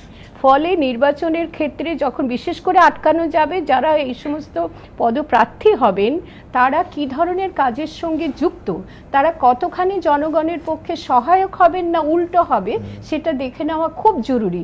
আমরা যারা এখানে বসে এখন কথা বলছি, আমরা প্রত্যেকের জায়গা থেকে এই ভূমিকাগুলো পালন করতে পারি। আমরা দেখে নেব যে কিছুতেই না কোনো পদপ্রার্থীকে এই মুহূর্তে করছেন সুনন্দ সান্যাল বাবুরা, যে এমন প্রার্থীকে কিছুতেই নেওয়া যাবে না যিনি সমাজ বিরোধী বা তিনি তার দ্বারা সমাজের কোনো কাজ হয়নি, বরং দেখা যাচ্ছে অনিষ্ট সাধন হবে এবং হয়েছে এ পর্যন্ত। তো সেটা কেন করা হবে না? আজকে শম্ভুনাথ কাউর তার অপরাধ হয়েছে, তিনি এইসব কাজের সঙ্গে যুক্ত, কিন্তু ওপর থেকে নির্দেশ আসছে তাকে গ্রেপ্তার করা হোক। আমাদের প্রশ্ন, কেন এখন খালি গ্রেপ্তার করার প্রশ্ন উঠবে? কেন তাকে আগে থেকে কেউ চিনতো না, জানতো না? এই মুহূর্তে সুমনকেই আমি প্রশ্ন করব, মুখ্যমন্ত্রী এখন গ্রেপ্তারের কথা বলছেন, কিন্তু তার আগে পর্যন্ত এইরকম একটি মানুষ তার দলে ঢুকেছেন, এসেছেন, তার পক্ষে এই ছোট এত কিছু বড় রাজ্য আমাদের নয়, তার পক্ষে খবর নেওয়া সম্ভব ছিল না যে এই মানুষটি কেমন আমার দলে তিনি ঢুকেছেন? আপনি দেখুন, আপনি যেটা বললেন সেটা আমারও একটা প্রশ্ন, যে আপনি একটা গোটা সিস্টেম, সেই সিস্টেমের বাইরে আপনার পক্ষে যাওয়া খুব সহজে সম্ভব নয়। একটা সিস্টেম ভারতবর্ষে চলছে এবং ভারতবর্ষের আপনি যদি ভোট রাজনীতির দিকে তাকান তাহলে দুটো জিনিস খুব গুরুত্বপূর্ণ। এক হচ্ছে আর্থিক ক্ষমতা এবং আর একটা হচ্ছে পেশি শক্তি। এই দুটো জিনিস যাদের সাথে থাকে তারা খুব স্বাভাবিকভাবে ভারতবর্ষের রাজনীতিতে তারা অনেকটাই অগ্রবর্তী হন। এবং এটা ঘটনা যে আপনি যদি সামগ্রিকভাবে দেখেন প্রার্থী তালিকায় এরকম বহু মুখ পাওয়া যাবে ভারতবর্ষের বিভিন্ন প্রদেশ, আমাদের দেশেও আমাদের রাজ্যতেও পাওয়া যাবে বিভিন্ন জায়গাতে। আমি যেটা বলতে চাইছি যে নিশ্চয়ই আমরা স্বাভাবিকভাবে আমরা সুস্থ মানুষ হিসেবে নিশ্চয়ই এটা আবেদন করব যাতে যে প্রার্থী হবে সেই প্রার্থীর মিনিমাম যে যোগ্যতা, সেই যোগ্যতা দেখাও। এখন দেখুন এই সিস্টেমটাকে আপনি কিন্তু রাতারাতি চেঞ্জ করতে পারবেন না, আপনি এটাকে মিনিমাইজ করতে পারবেন, এটাই হচ্ছে না। আপনাকে ধন্যবাদ যে আপনি একেবারে আসল সত্যটা বলে দিলেন। সেটি হলো অর্থ লাগে, প্রচুর অর্থ লাগে নির্বাচনে জিততে গেলে, এবং পেশির শক্তি লাগে। এর পূর্ববর্তী ইতিহাস, আগের ইতিহাস রয়েছে এবং পরেও সেটি অনুসৃত হয়েছে, সেটাও আপনার কথা দিয়ে প্রকাশিত হলো। কিন্তু সেটাই প্রতিরোধ করা হবে, এটাই ছিল আমাদের বর্তমান মুখ্যমন্ত্রীর মূল প্রয়াস, সেটাই ছিল তার অঙ্গীকার। আপনি তো মাত্র কদিনের সরকার, আপনি একদম সিস্টেমটাকে রাতারাতি চেঞ্জ করতে পারবেন কি? আচ্ছা, আমাকে মিনিমাইজ করতে পারবেন এইটুকু। ওই পুরনো কথা বলে আর লাভ নেই। আমার যেটা বলার কথা সেটা হচ্ছে নির্বাচন সংযোজন করব, আপনি না সেটাও দরকার নেই এখন। আমার যেটা বলার দরকার এখন সেটা হচ্ছে যে এই নির্বাচনের সময় জনগণের উপর নির্ভর করে আমরা নির্বাচন করলাম, তারপরে মূল জিনিস যেটাতে গিয়ে দাঁড়ায়, সকলেই যেটার উপর ভর করে, এই মুহূর্তে আপনারা সবাই ভাবেন মূল কালপ্রিট হচ্ছে ক্ষমতা। ক্ষমতা সকলকে গ্রাস করছে, সে সমস্ত দলকে গ্রাস করছে, এই সততার প্রতীক মুখ্যমন্ত্রীকেও গ্রাস করছে। ক্ষমতা রক্ষা, ক্ষমতা প্রতিষ্ঠা করাটাই সকলের লক্ষ্য, এবং সেক্ষেত্রে দুষ্কৃতি নির্ভরতা দরকার। আর এই দুষ্কৃতি নির্ভরতা কেন না, ভয় দেখিয়ে জনগণকে বশ করা, জনগণ কোনো রকম তাদের ক্ষয়ক্ষতি, তাদের অভিযোগ কিছু জানাবে না পরবর্তী নির্বাচন না আসা পর্যন্ত। তার প্রমাণ হলো, বলি যদি অভয় দেন তবে সকলকে সেগুলো বলি, এই যে মুখ্যমন্ত্রী তিনি যে বললেন এখন ওকে গ্রেপ্তার করা হোক, তার আগে অনেকগুলো ক্ষেত্রে আমরা দেখলাম তিনি গ্রেপ্তার করার কথা বলতে পারেননি, সঙ্গে সঙ্গে উল্টে দিয়েছেন, সবসময় উল্টে দিচ্ছেন। এবারে গ্রেপ্তারের কথা কেন বলছেন? আমাদের বোধহয় মনটাই পাপি হয়ে গেছে। আমাদের মনে হচ্ছে সাধারণ নাগরিক আমরা, তাহলে কি সামনে পঞ্চায়েত ভোট আসছে, নির্বাচন আসছে বলে তার এই সতর্কতা? সুমন, এই রকম প্রশ্ন আমাদের মনে আসছে। এই প্রশ্নটাকে অযৌক্তিক প্রশ্ন আপনি নিশ্চয়ই বলবেন না, এই রকম প্রশ্ন আমাদের মনে জাগছে, আমরা এর উত্তর চাই। আমাদের ছোট্ট একটা বিরতির সময় হয়ে গেছে। আমরা আলোচনা করছি জনপ্রতিনিধির সঙ্গী কারা এবং জনপ্রতিনিধির বিরুদ্ধে একের পর এক অভিযোগ। এটা কি বিচ্ছিন্ন ঘটনা নাকি এটাই এ রাজ্যের ট্রেন্ড? আমরা জনপ্রতিনিধির পর জননায়কের কথা আসবো। সঞ্জয় দত্ত আজ সুপ্রিম কোর্টের আদেশে আরও 3.5 বছর তাকে গড়াদের অন্তরালে কাটাতে হবে, এবং অবশ্যই কংগ্রেস সম্পর্কে মমতা বন্দ্যোপাধ্যায়ের অবস্থান কি নরম হচ্ছে, আমরা এই 3টে বিষয় আবার আসবো। তার আগে ছোট্ট একটা বিরতিতে যেতে যেতে দেখে নেব যেখানে মীরাতুন্দি শেষ করেছিলেন গুন্ডাইজমের কথা, রাজনীতি দুর্বৃত্তায়নের কথা, গুন্ডাগিরির কথা, রাজ্যপাল যাকে গুন্ডাইজম বলেছিলেন কিছুদিন আগে, একের পর এক ঘটনায় সেটা কি দৃঢ়তর হচ্ছে, বিরোধীদের স্বর আরও উচ্চকিত হচ্ছে এই অভিযোগে।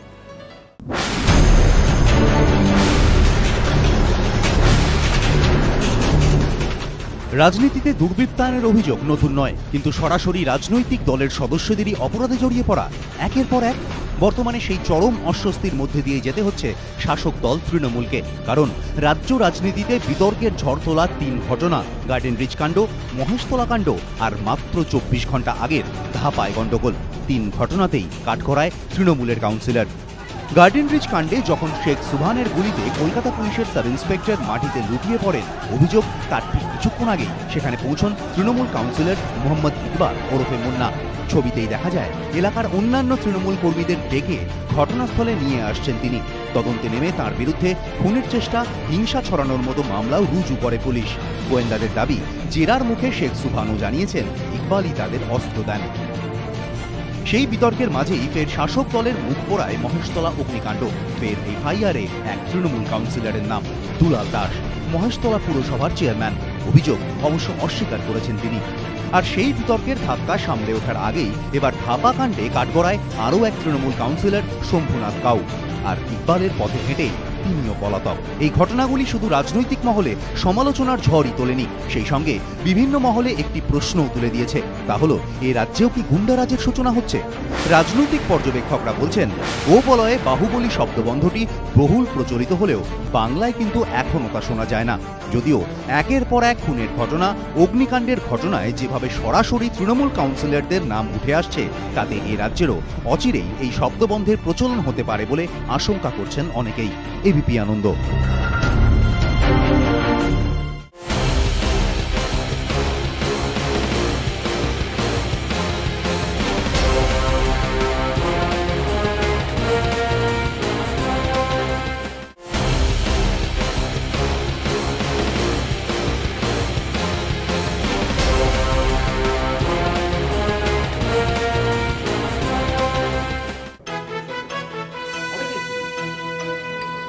জনপ্রতিনিধির কাণ্ড থেকে এবার জননায়কের শাস্তিতে।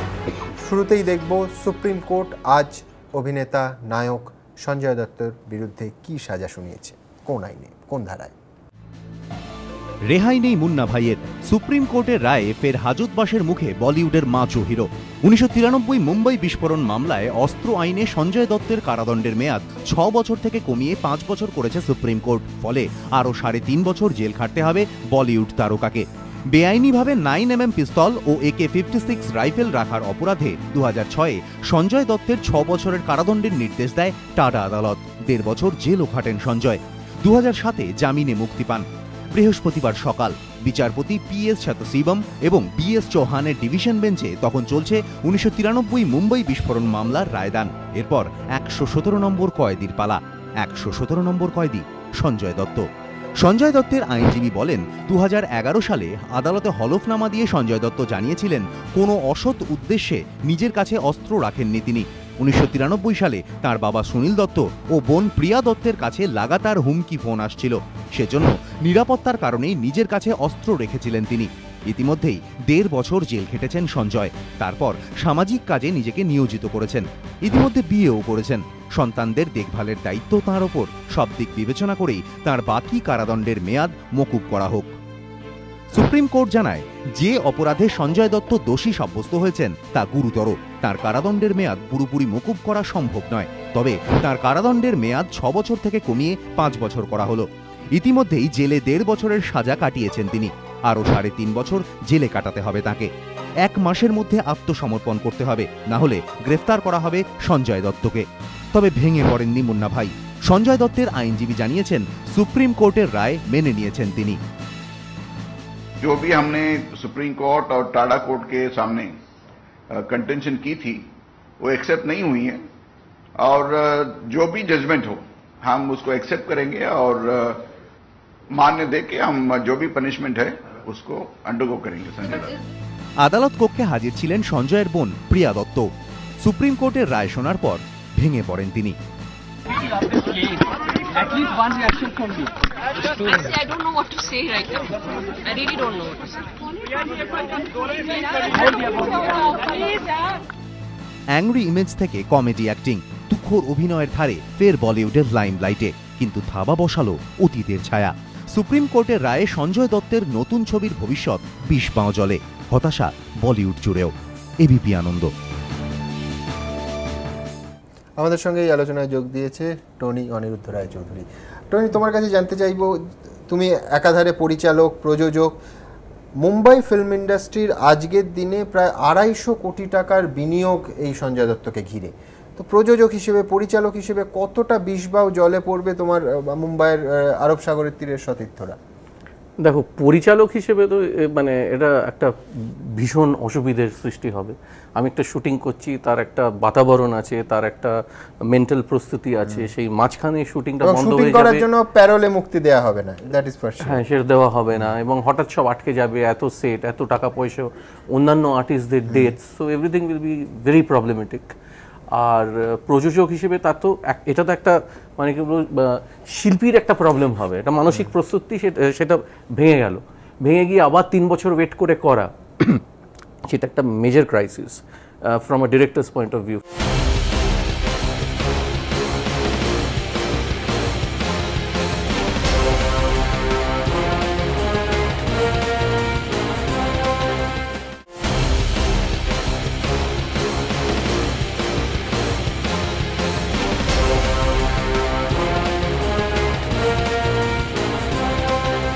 From a producers point of view অনেক টাকা নষ্ট, অনেকগুলো অর্থ যেগুলো আটকে আছে, যেগুলো একটা শুটিংকে কেন্দ্র করে যেগুলো দেওয়া থাকে এবং যে লগ্নি করা থাকে, সেটা তো বিরাট মানে এটা খুব ক্ষতি হবে। পরিচালক হিসেবে ধরো যে সময় কাস্টিং করা হয়েছে, ধরো করণ জোহরের যে ফিল্মটা 30% শুট হয়ে গেছে, এর পরে 3.5 বছর পরে সঞ্জয় যখন বেরোবেন, 53 থেকে তার প্রায় 56 বছর বয়স, চেহারা পাল্টে যেতে পারে, বয়সের চাপ পড়তে পারে, অনেক কিছু হতে পারে, অনেক কিছু হতে পারে। পুরো ছবিটা কি তোমার কি মনে হয় যে পরিচালক হলে তোমায় রিশুট করতে হতো? দেখো, অনেক কিছু উপায় আছে, অনেক কিছু করা যায়। অনেক ছবি আমরা জানি 2-3 বছর আটকে গেছে, তারপরেও হয়েছে। কিন্তু আজকের দিনে যেই গতিতে ছবি হয়, আগে কিন্তু 4 বছর ধরেও একটা ছবি হয়েছে আমরা জানি, 3 বছর ধরেও ছবি হয়েছে। আজকে কিন্তু 3-4 মাস, 6 মাস, ম্যাক্সিমাম 1 বছরের মধ্যে একটা ফিল্ম তৈরি হয়ে যায়। তো কন্টিনিউটি ক্রাইসিস আছে। তারপরে হচ্ছে এত লোক এর সাথে যুক্ত, অনেক ক্যামেরাম্যান আছেন, অনেক কলাকুশলী, মানে অন্যান্য অ্যাক্টর অ্যাক্ট্রেস আছেন, তাদের তো সব কিছু হেভার হয়ে যাবে। সো আমি জানি না, ওনার নিশ্চয়ই অনেকগুলো ছবি ছিল একসঙ্গে। ইট উইল বি আর মানে ডেফিনেটলি খুব ডিফিকাল্ট সিচুয়েশন এটা। অমিত বাবুর কাছে আসবো, আইনের দিকটা জেনে নেবো, কিন্তু তার আগে দেখবো যে মুম্বাই বিস্ফোরণ মামলার সঙ্গে যুক্ত সঞ্জয় দত্ত, আজকে তার শাস্তি ঘোষণা হলো সুপ্রিম কোর্টে, সেই মুম্বাই বিস্ফোরণের ঘটনা ফিরে দেখব।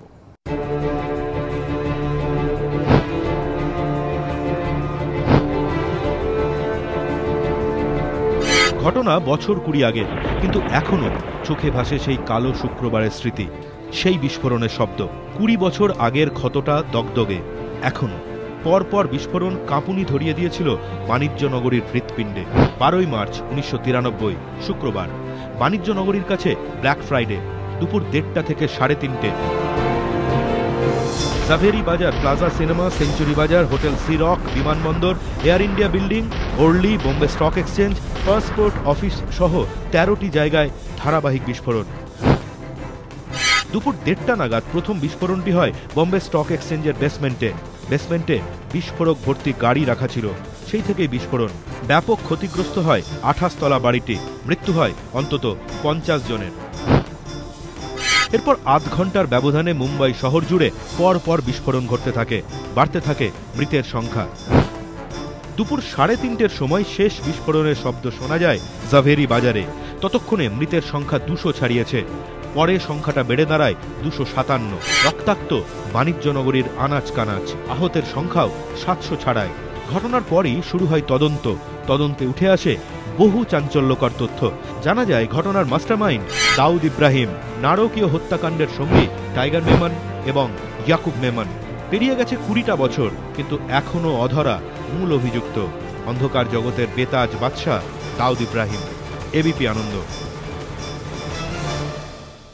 অমিতবাবু, প্রথমেই আপনার কাছে প্রশ্ন থাকবে যে সুপ্রিম কোর্ট রায় দিয়েছে, কিন্তু এর পরও কি কোনো আইনি সংস্থান আছে, কোথাও এই রায় পুনর্বিবেচনার আবেদন করতে পারেন সঞ্জয় দত্ত?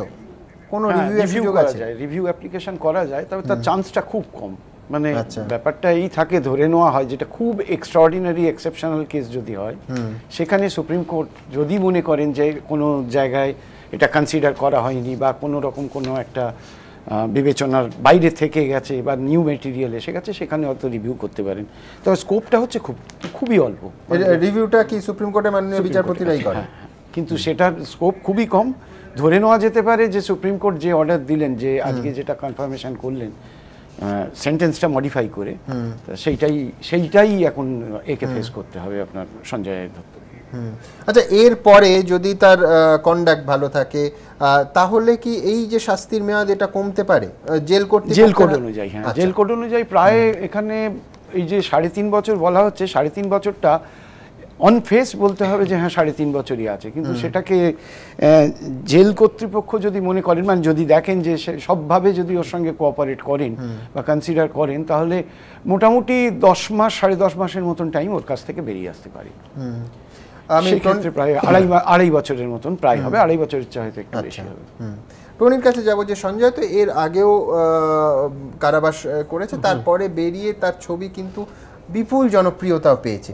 তোমার কি মনে হয় যে সাধারণ দর্শক, আম জনতা এটা হিরোইজমের পার্ট হিসেবেই দেখে, নাকি আমি মনে আছে একবার সম্পূর্ণ অন্য প্রসঙ্গে সৌমিত্র চট্টোপাধ্যায়কে জিজ্ঞেস করেছিলাম যে আপনি আত্মজীবনী লেখেন না কেন, তো উনি বললেন যে শিল্পী সৌমিত্র চট্টোপাধ্যায় সবার মনে থাকে, আমি ব্যক্তি কিরম সেটা ইম্পর্টেন্ট নয়, নাকি দর্শকরাও অবচেতনে কোথাও এই ডিফারেন্সিয়েটটা করেন যে আচ্ছা সঞ্জয় দত্ত ব্যক্তি যাই হন না কেন, তার অভিনয় প্রতিভা, পর্দায় তিনি কেমন সেটা ইম্পর্টেন্ট, যার ফলে তার ছবি দেখতে সেই একই লাইন লাগবে।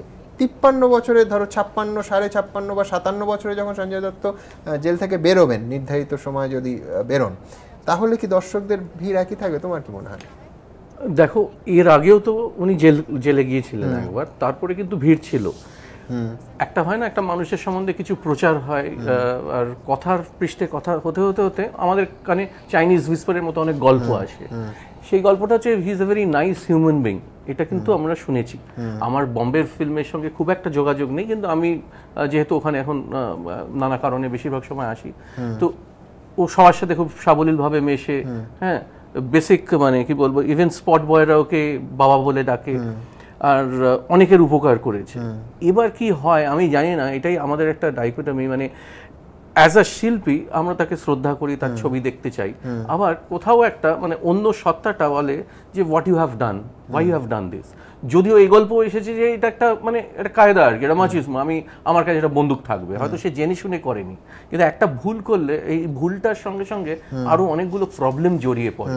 সেটা হয়তো ছেলে মানুষ অবস্থায় অনেক কিছু করেছে, তো ভেরি ডিফিকাল্ট। আজকে আমি করছিলাম, তৎকালীন পুলিশ কর্তা বলছেন যে আনিস ইব্রাহিমের সঙ্গে টেলিফোনের সংলাপ তিনি কোর্টে জমা দিয়েছিলেন এবং টেলিফোন সংলাপও ছিল, মানে শুধু বন্দুক রাখা নয়, তার সঙ্গে নানা এই বিস্ফোরণের সঙ্গে যুক্ত হওয়ার ক্ষেত্রে অনেক কিছু বলবেন অনিন্দবাবু? হ্যাঁ, এখানে অ্যাকচুয়ালি যখন প্রসিকিউশন যে চার্জ ডায়েনি ছিল সেটাতে কিন্তু চার্জ ডায়েনি ছিল ও দুটোকে একসঙ্গে অ্যাড করে দিয়ে, অর্থাৎ এর একটা কন্টিনিউটি ছিল, যে বম্বে ব্লাস্টের সঙ্গে একে পুরো অ্যানেক্স করে দেওয়া হয়েছিল, অ্যাটাচ করা হয়েছিল, কিন্তু ট্রায়ালে বেরিয়ে সে জায়গা থেকে ও আইসোলেট হয়ে গেল, যার জন্য কনভিকশনটা কিন্তু টাটা অ্যাক্টে হয়নি। কনভিকশনটা তখন হলো শুধু সেখানে সেই জন্যই ওই যে চেষ্টাটা বা যে জেস্টার যেটা করা হয়েছিল প্রসিকিউশন থেকে সেটা কিন্তু শেষ পর্যন্ত টেকেনি, এবং সুপ্রিম কোর্টও সেটা কনফার্ম করলেন, কারণ যেটা টাটা কোর্টও সেটা অ্যাকসেপ্ট করেননি এবং সুপ্রিম কোর্টও সেইটাই কনফার্ম করে দিলেন, সেই জন্য সেটা বলা যাবে না। হ্যাঁ, সেটা আর অ্যাজ আ হিউম্যান বিং কিন্তু আমরা বরাবর শুনেছি, মানে খুব ভালো মানুষ, কিন্তু ওই একটা ভুল করেছে, তার এগেইনস্টে তার জন্য যা যা যা যা গন্ডগোল হওয়া, সুপ্রিম কোর্ট যখন বলেছে তখন তো মানে ইউ ক্যান ডিনাই এনিথিং, এটা তো মেনে নিতেই হবে। আমি আস্তে আস্তে টুইটে দেখলাম যে ওনার আইনজীবী বলেছে যে হি উইল অ্যাকসেপ্ট দিস, তো এটা খারাপও লাগছে, আবার এটা একটা দৃষ্টান্ত।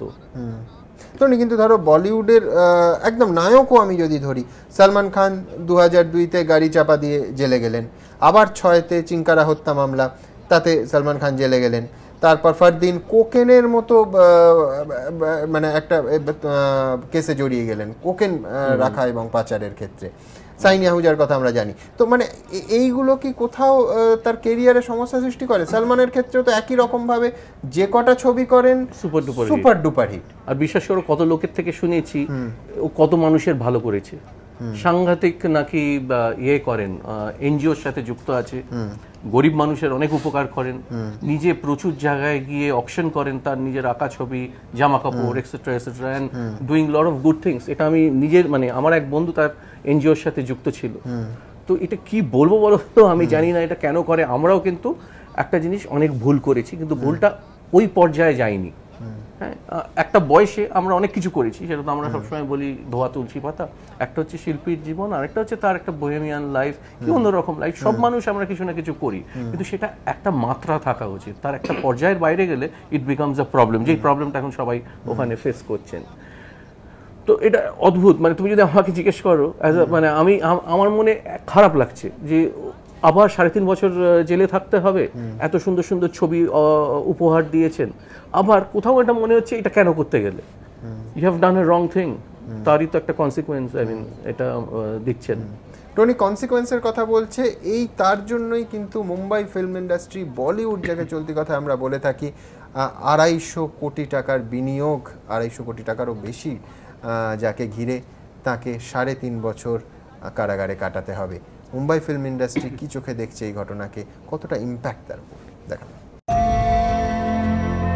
সংশয় বলিউডের 250 কোটির লগ্নি, জেলে যেতে হলে কি হবে সঞ্জয়ের আগামী ছবিগুলির ভবিষ্যৎ? সঞ্জয় দত্তর হাতে মাত্র 1 মাস সময় এখন। সঞ্জয় কি পারবেন এরই মধ্যে তার হাতে থাকা সব ছবির কাজ শেষ করতে? এই বছরই সঞ্জয়ের আরও 5টি ছবি মুক্তি পাওয়ার কথা, জঞ্জির, উংলি, শের, পুলিশগিরি এবং ঘনচক্কর। এছাড়া আগামী বছরেরও বেশ কিছু ছবি রয়েছে। সঞ্জয় দত্ত ইদানিং পুলিশগিরির শুটিংয়েই ব্যস্ত ছিলেন, বুধবারও ছবির শুটিং করেছেন তিনি। 14ই জুন ছবিটি মুক্তি পাওয়ার কথা। ছবিতে এক পুলিশ অফিসারের ভূমিকায় অভিনয় করছেন সঞ্জয়, আর তার বিপরীতে রয়েছেন প্রাচী দেশাই। এখনো 5 দিন এই ছবিটির শুটিং বাকি রয়েছে। মুন্না ভাই চালে দিল্লির ভবিষ্যৎ কি হবে, প্রশ্নচিহ্নের সামনে দাঁড়িয়ে এই ছবিটি। ছবির পরিচালক সুভাষ কাপুরের কথায় এই সংবাদ তার কাছে বজ্রাঘাতের সমান। বিধু বিনোদ চোপড়া দেশের বাইরে, রাজকুমার হিরানি ব্যস্ত অন্য একটি ছবির শুটিংয়ে। তাদের সঙ্গে কথা বলেই ঠিক হবে ছবির ভবিষ্যৎ। এই ছবির শুটিং শুরু হয়নি এখনো। বলিউড কি বলছে এই রায় ঘোষণার পর? all these years, suddenly you have realized that he has to go to jail. This is rubbish, not necessary at all. दिल का वो बहुत साफ किस्म का इंसान है, दिमाग ऊपर कम है। वो बेवकूफ़ी उसे कर दी कि बस बातों में आ गया और उसने ऐसा काम किया जो उसे नहीं करना चाहिए था, पर उसके लिए इतनी बड़ी पेनल्टी मेरा मन नहीं करता। 18 महीना जो है उन्होंने जेल पे उन्होंने सजा भुगतने के बाद भी फिर से उनको इस तरह का जो सुनवाई होना, ये बहुत दुख की बात है। मैं इस बात पर बहुत दुखी। কর্ণজোহর মন্তব্য করেছেন, সঞ্জয়ের সাজা ঘোষণার পর আমি মানসিকভাবে ভেঙে পড়েছি, এটা ওর প্রাপ্য ছিল না। সঞ্জয়ের সঙ্গে দেখা করতে এদিন তার বাড়িতে গিয়েছিলেন বিদ্যা বালান এবং সুজয় ঘোষ। অমিতাভ বচ্চনের বিখ্যাত ছবি জঞ্জিরের রিমেকেও রয়েছেন সঞ্জয়। অভিনয় করছেন পাঠান শের খানের চরিত্রে। প্রিয়াঙ্কা চোপড়া এবং রামচরণ তেজাও রয়েছেন এই ছবিতে। শোনা যাচ্ছে ছবির শুটিং শেষ হয়ে এসেছে, তবে বাকি রয়েছে ডাবিং এর কাজ। এই ছবির বাজেট প্রায় 40 কোটি টাকা। করণ জোহরের আগামী ছবি উংলির কাজ এখনো পর্যন্ত মাত্র 30% হয়েছে। তাই সঞ্জয় দত্তর অবর্তমানে ছবির কাজ কিভাবে এগোবে তা নিয়েই প্রশ্ন উঠে গিয়েছে। রাজকুমার হিরানির ছবি পিকের কাজ শেষ হয়েছে মাত্র 50%। আমির খানের সঙ্গে সঞ্জয় দত্তর গুরুত্বপূর্ণ ভূমিকা রয়েছে এই ছবিতে। এই বছরই বড়দিনের ছুটিতে ছবিটি রিলিজ হওয়ার কথা। একই সঙ্গে ডিসেম্বরেই মুক্তি পাওয়ার কথা অপর একটি ছবি শেরেরও। সঞ্জয়ের হাতে রয়েছে সত্যে পে সত্তার রিমেকও। তারই বা ভবিষ্যৎ কি হবে? বলিউডে 250 কোটি লগ্নির ভবিষ্যৎ কি? উত্তরটা সময়ের হাতে। এবিপি আনন্দ। অমিতবাবু, কি বলবেন আইনের যে ধারাগুলো, ধরুন টাডা থেকে সঞ্জয় রেহাই পেয়েছেন, অস্ত্র ধারায় তাকে অভিযুক্ত করা হয়েছে, সেখানে নিশ্চয়ই একজন শিল্পী বা তার ওপর কত কোটি টাকার বিনিয়োগ, এটা মাননীয় বিচারপতিরা ধর্তব্যের মধ্যে স্বাভাবিক। এই প্রসঙ্গে একটা কথা আপনার নিশ্চয়ই আপনাদের সবাইরই মনে থাকবে যে যখন ওই টাডা জাজ যখন কনভিকশন দেন এবং সেন্টেন্স দেন, সেন্টেন্স দেওয়ার পরে উনি কোর্টে বসে ওপেনলি তখন বলেছিলেন এই সঞ্জয় দত্তকেই যে সঞ্জয় বাবু, আমি হচ্ছি আপনার আর্ডেন্ট ভক্ত এবং আপনার প্রত্যেকটি ফিল্মই আমি দেখি। তো এখানে প্রবলেমটা হয়ে যাচ্ছে, দুটো আইডেন্টিটি আছে। যার যখন বসে, যখন মানে চেয়ারে যখন বসছেন, তখন তিনি অফিসিয়াল ক্যাপাসিটিতে তাকে তখন ওই চোখে, যেটা আমরা স্ট্যাচুতে দেখি যে চোখ বন্ধ করে থাকতে হয়, সেই জন্য সেই আইডেন্টিটিটা আলাদা। আর তারপরে ওই আমি আর্ডেন্ট ফলোয়ার, আর্ডেন্ট লাভার, সেটা আলাদা ব্যাপার।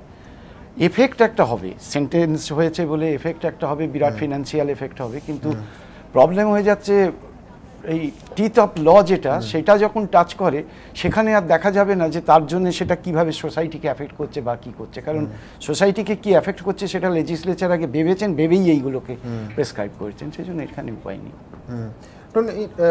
একেবারে হাইপোথেটিক্যাল প্রশ্ন, যে তোমায় যদি এরম একটা অবস্থার মধ্যে পড়তে হয় যে 70% কাজ হয়ে গেছে, সেখানে 30% বাকি আছে তার কাজ, এবং একেবারে কেন্দ্রীয় চরিত্র, তাকে আর পাবে না 3.5 বছর, কিভাবে পরিচালক হিসেবে কিভাবে কমব্যাট করবে? আমার এমনি একটা রোগ আছে, ট্রাইকোটিলোম্যানিয়া, বুঝেছো, চুলছিরি। তো এটার ভয়ানক একটা আকার নিয়ে নেবে, আরো বড় ম্যানিয়ায় চলে যাবে। আমি তো একটা ছবি করার পর সেটা যতক্ষণ না রিলিজ হচ্ছে তাতেই আমার মানে রাতের ঘুম চলে যায়, মানে অ্যাবসলিউটলি স্লিপলেস নাইটস, পাগলের মতো লাগে। এটা হলে তো সাংঘাতিক কষ্ট হবে, সাংঘাতিক অসুবিধা হবে। একটা তো টাকা পয়সার ব্যাপার, অবভিয়াসলি ইটস এক্সপেন্সিভ। এত মানুষের জীবনযাত্রা, এত মানুষের নিয়ে সময় নিয়ে কাজ করবার, প্লাস কন্টিনিউটির ব্যাপার, একটা ক্রিয়েটিভ থট প্রসেস। মানে একটা থট নিয়ে তো একটা কাজ করা হয়, মানে এটা তো একটা রাগ বাজাচ্ছি, মাঝখানে বন্ধ করে আবার রাগটা শুরু করা, ইটস এ ডিফিকাল্ট থিং।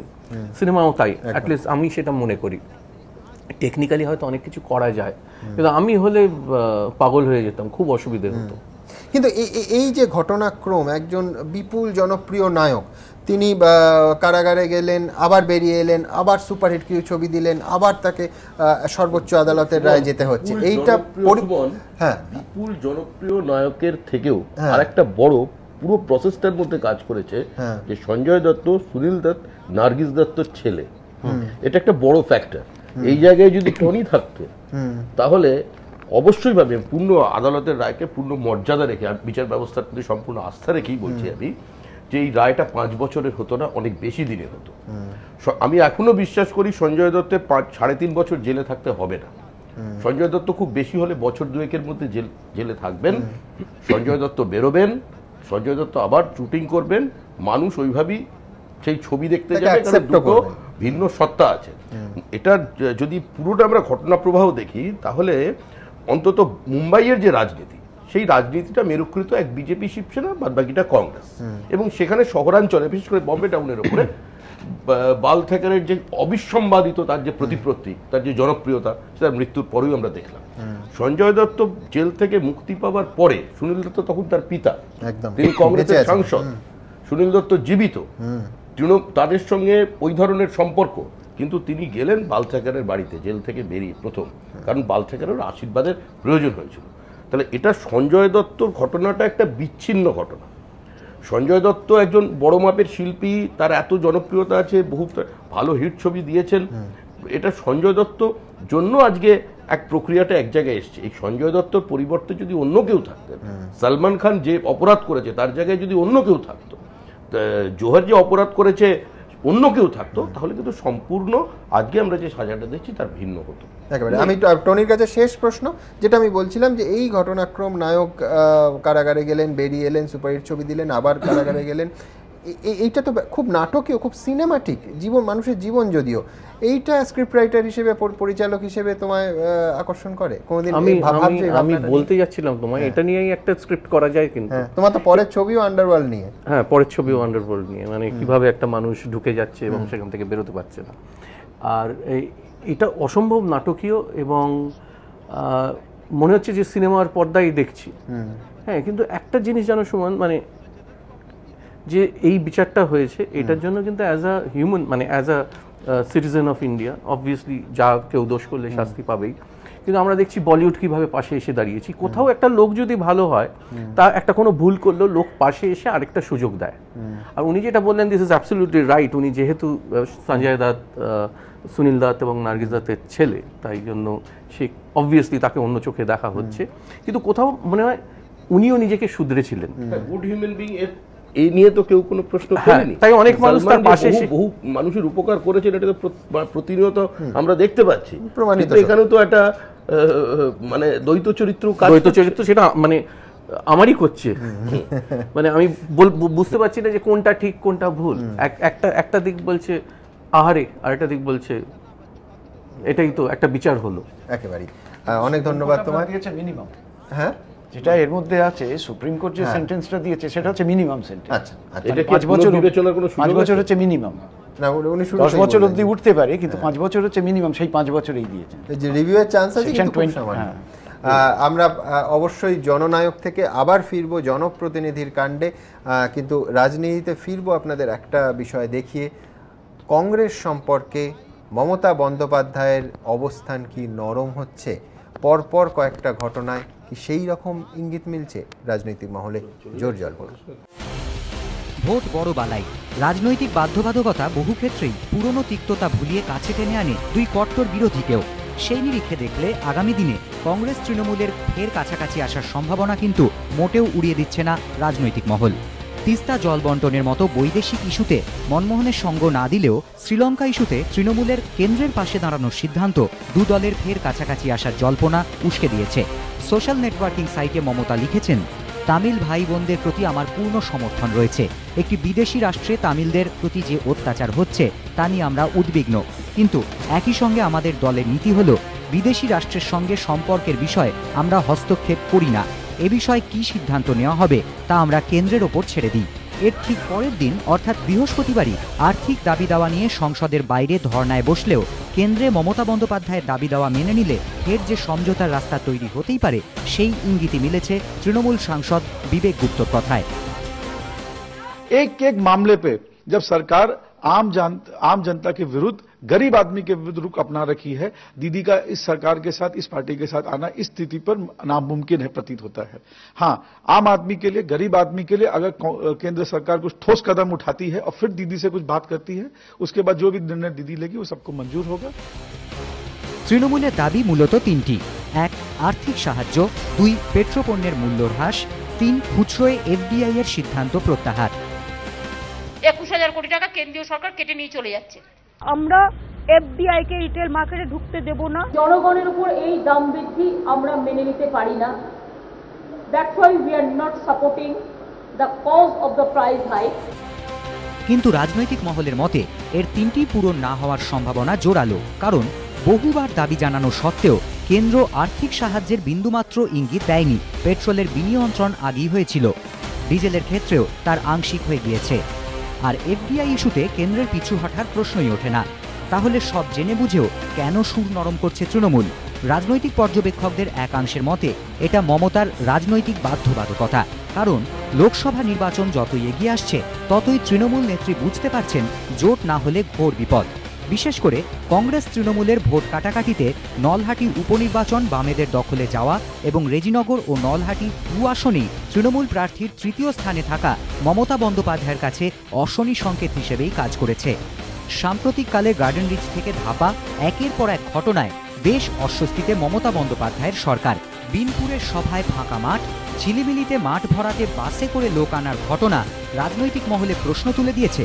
তাহলে কি 22 মাসেই মমতা বন্দ্যোপাধ্যায়ের জনপ্রিয়তায় ভাটা পড়ছে? রাজনৈতিক পর্যবেক্ষকরা মনে করছেন মমতা ভালোভাবেই জানেন যত দিন এগোবে তার সরকারের বিরুদ্ধে প্রতিষ্ঠান বিরোধী হাওয়া ততই শক্তি লাভ করতে থাকবে। কারণ মুখে প্রতিশ্রুতি দিলেও সরকারি কোষাগারের বেহাল অবস্থার ফলে উন্নয়ন এগিয়ে নিয়ে যাওয়া যাবে না, মানুষের ক্ষোভ বাড়বে। তাই মমতা চাইছেন 10 জনপথের উদ্দেশ্যে কৌশলী বার্তা দিতে। একসময় যে কুর্সির জন্য ইন্দিরা গান্ধীর সঙ্গে হাত মেলাতে হয়েছিল চরণ সিংহকে, যে ক্ষমতার জন্য ঘোর বিরোধী বলে পরিচিত হলেও ভোট রাজনীতির স্বার্থেই একই মঞ্চে হাত মিলিয়েছিলেন জ্যোতি বসু, অটল বিহারী বাজপেয়ী, আগামী দিনে সেই পথেই মমতাকেও কংগ্রেসের কাছাকাছি আসতে দেখা যেতে পারে বলে মনে করছে রাজনৈতিক মহল। এবিপি আনন্দ। শ্রমিক, অনেকে বলছিলেন যে বিজেপি খুব নরম মনোভাব নিচ্ছে, যে কংগ্রেসের সঙ্গে দূরত্ব তৈরি হয়েছে, তিক্ততা তৈরি হয়েছে, বিজেপির দিকে যেতে পারে। এমনকি প্রতিপক্ষ দেখে অনেকে আমার এসএমএসও করেছেন যে শ্রমিক ভট্টাচার্য এখন একটু নরম করে বলছেন। যাই হোক, জোকস অ্যাপার্ট, কিন্তু শ্রমিক কি মনে হয় যে কংগ্রেসের সঙ্গে মমতা বন্দ্যোপাধ্যায়ের ফেরার সম্ভাবনা আছে লোকসভা ভোটের আগে? প্রথমেই আমি এই রাজ্যের রাজনীতি করি, এই রাজ্যের আমি দায়িত্বে আছি, আমার কথাটা আগে বলবো। সেটা হলো, আমরা এখানে পশ্চিমবঙ্গে নিঃসন্দেহে আমরা ছোট দল, বিধানসভায় আমাদের কোনো নির্বাচিত জনপ্রতিনিধি নেই, লোকসভায় আমাদের যিনি প্রতিনিধি আছেন তিনি আমাদের শক্তিতে জিতে লোকসভায় পৌঁছননি। কিন্তু তা সত্ত্বেও আমাদের অবস্থা এখনো এতটা খারাপ হয়নি যে আমাদের রাজ্য সভাপতি থেকে তৃণমূল স্তরের কোনো কর্মী গান গাইবে, একটু জায়গা দাও মাগো তোমার মন্দিরেতে বসি। এই অবস্থা আমাদের এখনো আসেনি। দ্বিতীয় কথা হলো, আঞ্চলিক রাজনৈতিক দলের একটা বাধ্যবাধকতা থাকে। আঞ্চলিক রাজনৈতিক দল, যদি আমরা ডিএমকে এডিএমকে দেখি, কিংবা মায়াবতীর অবস্থা দেখি, মুলায়ম সিংয়ের অবস্থা দেখি, নবীন পটনায়কের অবস্থা দেখি, যারা শুধুমাত্র একটা রিজিওনাল অ্যাসপিরেশনস থেকে রাজনীতি করেন, যাদের একটা মূল লক্ষ্য, যেমন তৃণমূল কংগ্রেসের মূল রাজনৈতিক দর্শন হলো সিপিআইএমের বিরোধিতা, সিপিআইএমের বিরোধিতা এবং সিপিআইএমের বিরোধিতা, এর মধ্যে বাইরে তৃণমূল কংগ্রেস নেই। আজকে একটা জিনিস দেখে খুব ভালো লাগলো যে অন্তত এই প্রথম দেখলাম কোনো আন্তর্জাতিক ইস্যুতে তৃণমূল কংগ্রেসের যে একটা নীতি আছে তারা এটা স্পষ্ট করে মানুষের সামনে বললেন। কারণ আমরা নিউক্লিয়ার লায়াবিলিটি বিল, এরপরে বহু ঘটনাক্রম, আমি আর সময় নষ্ট করতে চাইছি না, আমরা দেখেছি সেখানে সর্বদলীয় বৈঠকে বা ইউপিএর সভাতেও তৃণমূল স্টাইলিস্টিক্যালি নিজেদের দূরে সরিয়ে রাখত। তা কেন বলছো? আমি তিস্তাটা আন্তর্জাতিক বিষয় হলো, তিস্তা সরাসরি পশ্চিমবঙ্গের সঙ্গে যুক্ত, সেখানে বাধ্যবাধকতা আছে, কিন্তু এক্ষেত্রে মমতা ব্যানার্জি এটা বার্তা দিলেন। এখন এক্ষেত্রে প্রত্যেক রাজনৈতিক দলের একটা অবস্থান আছে। মমতা ব্যানার্জি কংগ্রেস থেকে সরে এসে তার রাজনৈতিক সুবিধা কত হয়েছে, রাজ্য রাজনীতির ভাড়ার কতটা শক্তিশালী হয়েছে, স্ফীত হয়েছে, এটা তো মানুষ দেখতে পাচ্ছেন। কিন্তু একটা অবস্থান মমতা ব্যানার্জির কাছে পরিষ্কার, যে তাকে যদি রাজনীতিতে তার গুরুত্ব রাখতে হয়, রাজনীতিতে তার প্রাসঙ্গিকতাকে টিকিয়ে রাখতে হয়, তাহলে কোনো জাতীয় রাজনৈতিক দলের সঙ্গে থাকতে হবে। নির্বাচন যখন আসে, আমি বলি না থিম পুজোর মতো, নির্বাচন যখন আসে তখন একটা ওই থিম চলে, চৈত্র সেলের মতো, একটা অবিজেপি অকংগ্রেসী শক্তি, বাম এবং ধর্মনিরপেক্ষ শক্তি, এখন আবার এসেছিল ফেডারেল জোট, এই সমস্তগুলো এসেছে অতীতে, এগুলো মানুষ পরীক্ষা করেছেন, এগুলো পরীক্ষিত, গৃহীত এবং পরিত্যক্ত, এটা মমতা ব্যানার্জি জানেন। তো সেক্ষেত্রে তার সামনে একটা অপশনস খোলা আছে। কারণ আমরা যদি সম্পূর্ণভাবে তার দলটাকে দেখি, মমতা ব্যানার্জির দল এবং রাষ্ট্রপতি নির্বাচন কেন্দ্র করে ভোটদান প্রক্রিয়া, এবং তারপরে মানে তলায় তলায় তো সম্পর্ক তো থাকেই। যেমন আমাদের মান্নান্দা অত্যন্ত একজন মানে পরিচ্ছন্ন ভাবমূর্তির কংগ্রেসী নেতা, এবং মান্নান্দা নরমপন্থী বলি আমাদের কাছে পরিচিত, মান্নান্দা উত্তেজিত হন না। মান্নান্দা সিপিআইএমকে হটানোর জন্য যে তোমরাই তৈরি করেছিলে সম্মানপন্থী আর জোটপন্থী, এর দুটো প্রক্রিয়া তৈরি হয়েছিল, সেখানে মান্নান্দা জোটপন্থীর দলে ছিলেন এবং তিনি যে কোনো মূল্যে সিপিআইএমকে ক্ষমতাচ্যুত করবার জন্য তিনি দীর্ঘদিন লড়াই করে গেছেন। কিন্তু তারপরে দেখা গেল কি শেষ দিকে মান্নানদার যখন মানে আসন সমঝোতার প্রক্রিয়াতে, আমি আশা করব মান্নানদা আমাকে ভালোবাসবেন, রিয়্যাক্ট করবেন না, মান্নানদার ক্ষেত্রে কিন্তু তৃণমূল হালকা করে অনুরাগের ছোঁয়াটা দিয়ে দিল মান্নানদার আসনকে কেন্দ্র করে, কিন্তু তারপরেও মান্নানদা জোট বিরোধিতা করেননি।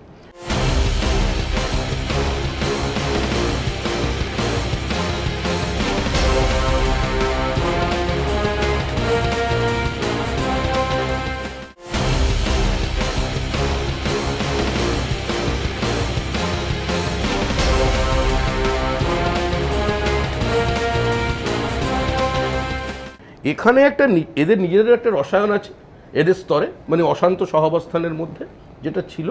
আর তারপরে যে ঘটনাটা ঘটেছে, এখন তৃণমূল কংগ্রেসের রাজনৈতিক প্রাসঙ্গিকতার প্রয়োজন, এখন তৃণমূল কংগ্রেসের ঘরে ফেরার পালা, এখন তৃণমূল কংগ্রেসের কোনো বটগাছের নিচে একটা স্নিগ্ধ ছায়ায় আশ্রয় নেবার সময় আসছে। কারণ লোকসভা নির্বাচন আসন্ন, হয় আপনার 2013 নভেম্বর, নাহলে 2014 মে। মোটামুটিভাবে দেশের মানুষ, সাংবাদিক মহল, শিল্প মহল, একটা পরিস্থিতি যা তৈরি হয়েছে তাতে ফলাফল একটা মানুষ আশা করছেন। ফলটা কি প্রত্যেকের জানা আছে।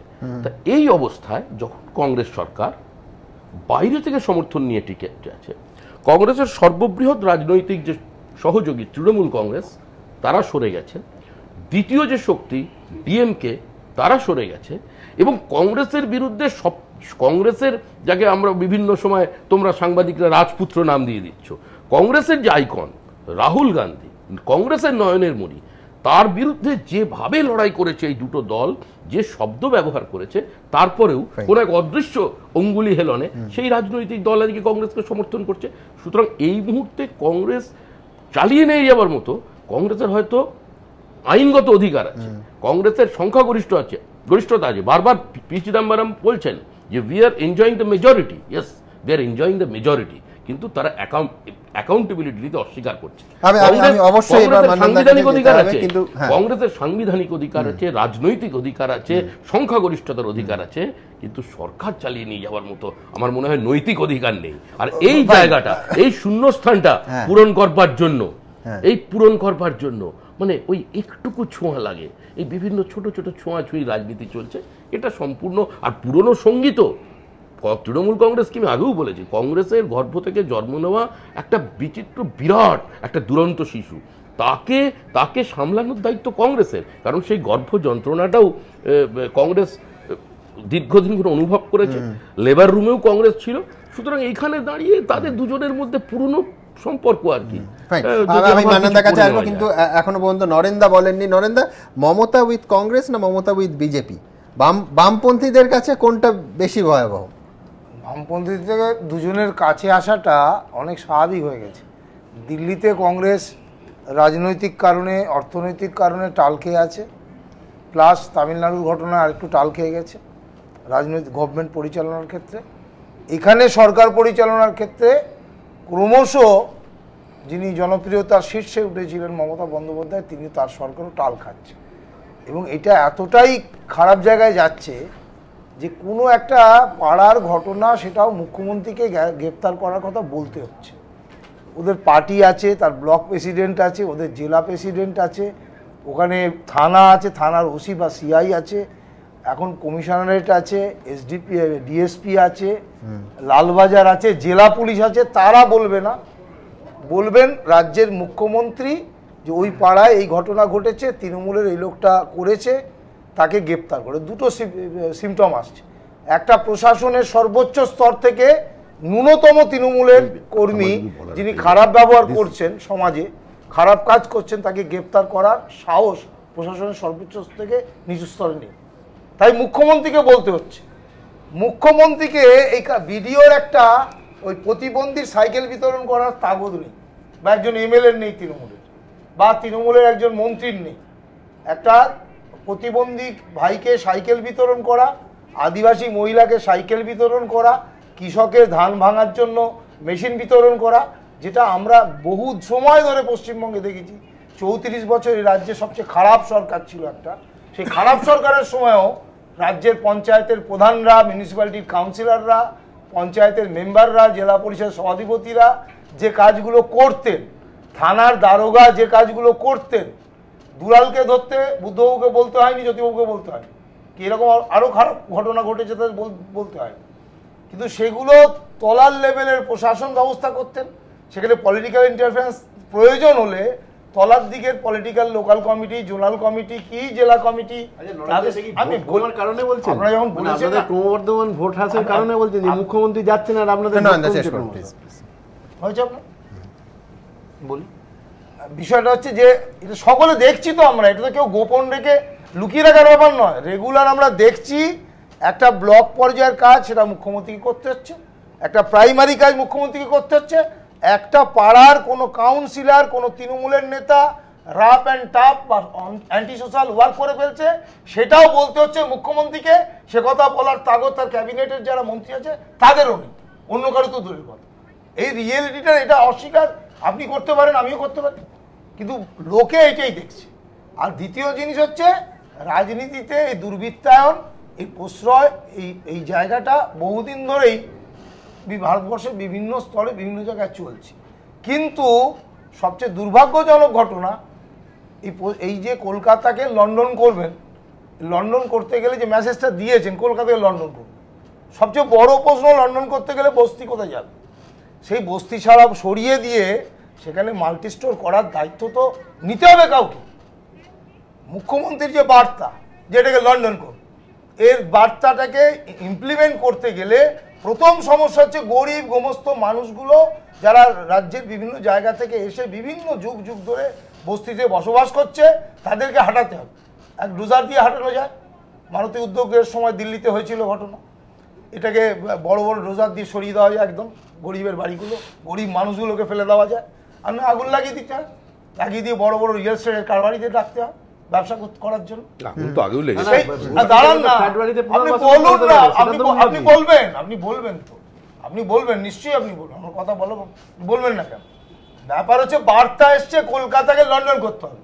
কলকাতাকে লন্ডন করার প্রথম অসুবিধেই হচ্ছে কলকাতায় বস্তিবাসী মানুষের সংখ্যা বেশি, অথরাইজ কি আনঅথরাইজ জানার দরকার নেই, বহু মানুষ কয়েক পুরুষ ধরে বস্তিতে বসবাস করছেন, এদিকে গার্ডেন রিচ, ওদিকে রাজাবাজার, এদিকে ধাপা, ওদিকে মাইস্থল, সমস্তটা বস্তিবাসী। বস্তিবাসী থাকলে কলকাতা লন্ডন হবে না।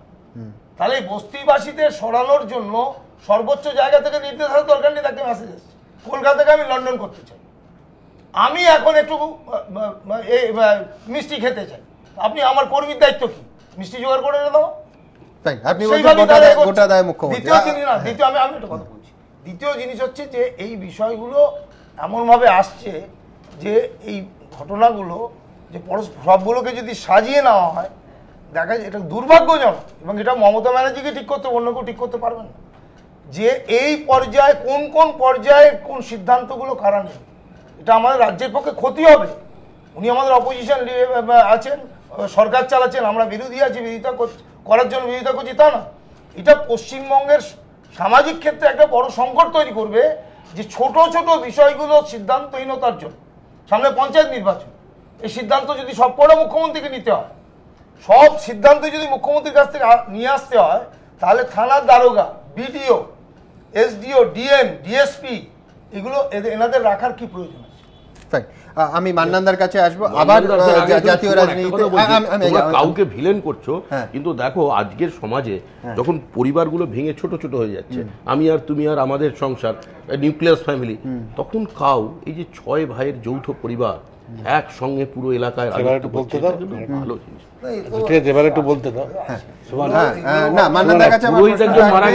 আপনি তো সদ্য দিল্লি ঘুরে এলেন, কি ইঙ্গিত পেলেন যে মমতার দিক থেকে অনেকে বলছেন যে সফটওয়্যার হচ্ছে স্ট্যান্ড, কংগ্রেসের দিক থেকে কোনো এরকম হাত ধরার চেষ্টা? একটা কথা বলছি তোমাকে, ইতিহাস বলে যেমন শেষ পাতা এখনো লেখা হয়নি, রাজনীতি শেষ কথা বলে কিছু নেই, যেটার সঙ্গে একটু বলল, একটু টাচ করেছে।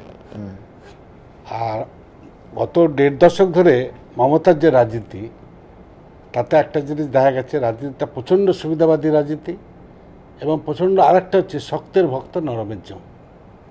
যখনই কেউ নরম দেখিয়েছে, যখনই অটল বিহারী বাজপেয়ী তার মায়ের পায়ে হাত দিয়ে প্রণাম করেছে উদারতা দেখাতে, তখনই তাকে বলেছে বুড়ো ভাম।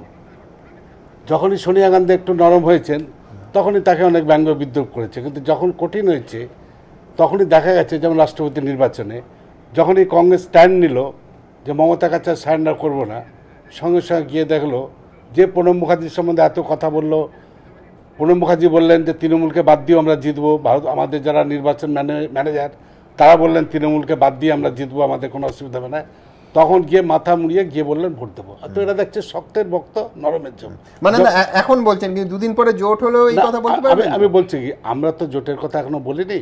আমি নিজেও গত 7 তারিখে মানে 2 সপ্তাহ থেকে আগে আমি আর আমাদের সাংসদ মান্নান হোসেন দুজনেই ম্যাডামের কাছে দেখা করতে গেছিলাম, আমাদের নেত্রী সর্বোচ্চ নেত্রী তার সঙ্গে দেখা করতে গেছিলাম। তো আমি তার আগে অনেকের সঙ্গে দিল্লির সবার সঙ্গে যারা কথা বলেছি দেখা করেছি, সবাই হো করে হেসেছে জোটের কথা শুনতে, সবাই ব্যঙ্গ বিদ্রুপ করেছে, আর অনেক কিছু কথা বলেছেন সেগুলো এখানে পাবলিকলি বলতে চাই না। কিন্তু আমি যদি ম্যাডামকে জিজ্ঞেস করেছিলাম, ম্যাডাম এটা যদি আমাদের একটা এতে একটা প্রচার হচ্ছে যে পশ্চিমবাংলায় যে আবার হয়তো আমরা জোট করব তৃণমূল কংগ্রেসের সঙ্গে, কথা বলতে বলতে তার যে আমি বডি ল্যাঙ্গুয়েজ দেখলাম খুব ফার্মলি বললেন, তাকে বলেন যে no no no such thing will not be happen. আমি যখন আবার বললাম, এটা কতদিন আগে? এই তো 2 সপ্তাহ আগে, আমি 14 দিন আগে বলছি, আবার যখন আমি বললাম যে বাজারে কিন্তু খুব জোর গুজব হচ্ছে, কারণ একটা জিনিস আমি দেখেছি, সোনিয়া গান্ধীর সামনে যদি সোনিয়া গান্ধীর কাজের সমালোচনা করি কোনোদিনই রাগ করেননি। হ্যাঁ, যখন জোটের ব্যাপারও বলেছে, আমাদের মানুষ মিয়া বলছে আমরা যদি একা লড়ি এতগুলো সিট পাবো, তুমি এত মিটিং করেছো, আমি যখন ওকে বলেছি একসঙ্গে মানুষের সামনেই বললাম, প্রণবদা ছিলেন, আমি ম্যাডাম তুমিও মিটিং করলে অনেক লোক হয়, রাহুল গান্ধী মিটিং করলে লোক হয়, কিন্তু ভোটের বাক্সে রিফ্লেকশন হয় না, আলাদা লড়লে কিন্তু আমরা 10টা সিটও পাবো না। উনি স্বীকার করেছেন যে হ্যাঁ আমরা ভোট ক্যাচার নাই, আমরা ভোটের ঠিক ওইভাবে করিনি, সে তার জন্য রাগ করেন না, সত্যি কথা বললেও না। তখন আমি বললাম ম্যাডাম আবার একটা এরকম কথা আসছে যদি, নো নো নো, মানে খুব ফার্মলি আমাদের বললেন। এখন ধরুন আমি যেটা বললাম যে রাজনীতিতে শেষ কথা বলে কিছু নেই, তবে এখন যেটা হচ্ছে মমতা ব্যানার্জি নিজের স্বার্থেই, কারণ আপনি তোমরা তো দেখেছো যে যখন 2001 সালে হঠাৎ তহলকা এসে গেল, সঙ্গে সঙ্গে দেখলো যে হয়তো এই করাপশনের জন্য আর হয়তো আমরা করতে পারবো না, যে জর্জ ফার্নান্ডেজ এত তাকে খাতির করতেন, সঙ্গে সঙ্গে তাকে ছেড়ে দিয়ে চলে এলো, আবার এসে দেখলো কংগ্রেসের সঙ্গে থেকেও তো সিপিএমকে হারানো গেল না, আবার চলে গেলেন, একটা রেল দপ্তর চলে গেল, কয়লা দপ্তর পাওয়ার জন্য একবারে গিয়ে আদবানিজির মেয়েকে বলতে শাড়ি উপহার দিয়ে তোয়াজ করে চলে গেলেন। আবার 2006 সালে 2005 সালের আলাদা লড়ে একটা মাত্র সিট, 2006 সালে বিধানসভায় ওই বিজেপির সঙ্গে লড়ে 29টা সিট, অর্থাৎ তাকে দিল কংগ্রেস ছাড়া গতি নেই। আবার 2001-এ ছিল, কিন্তু পরিবর্তনটা আসেনি, পরিস্থিতি পরিবর্তনের কারণে।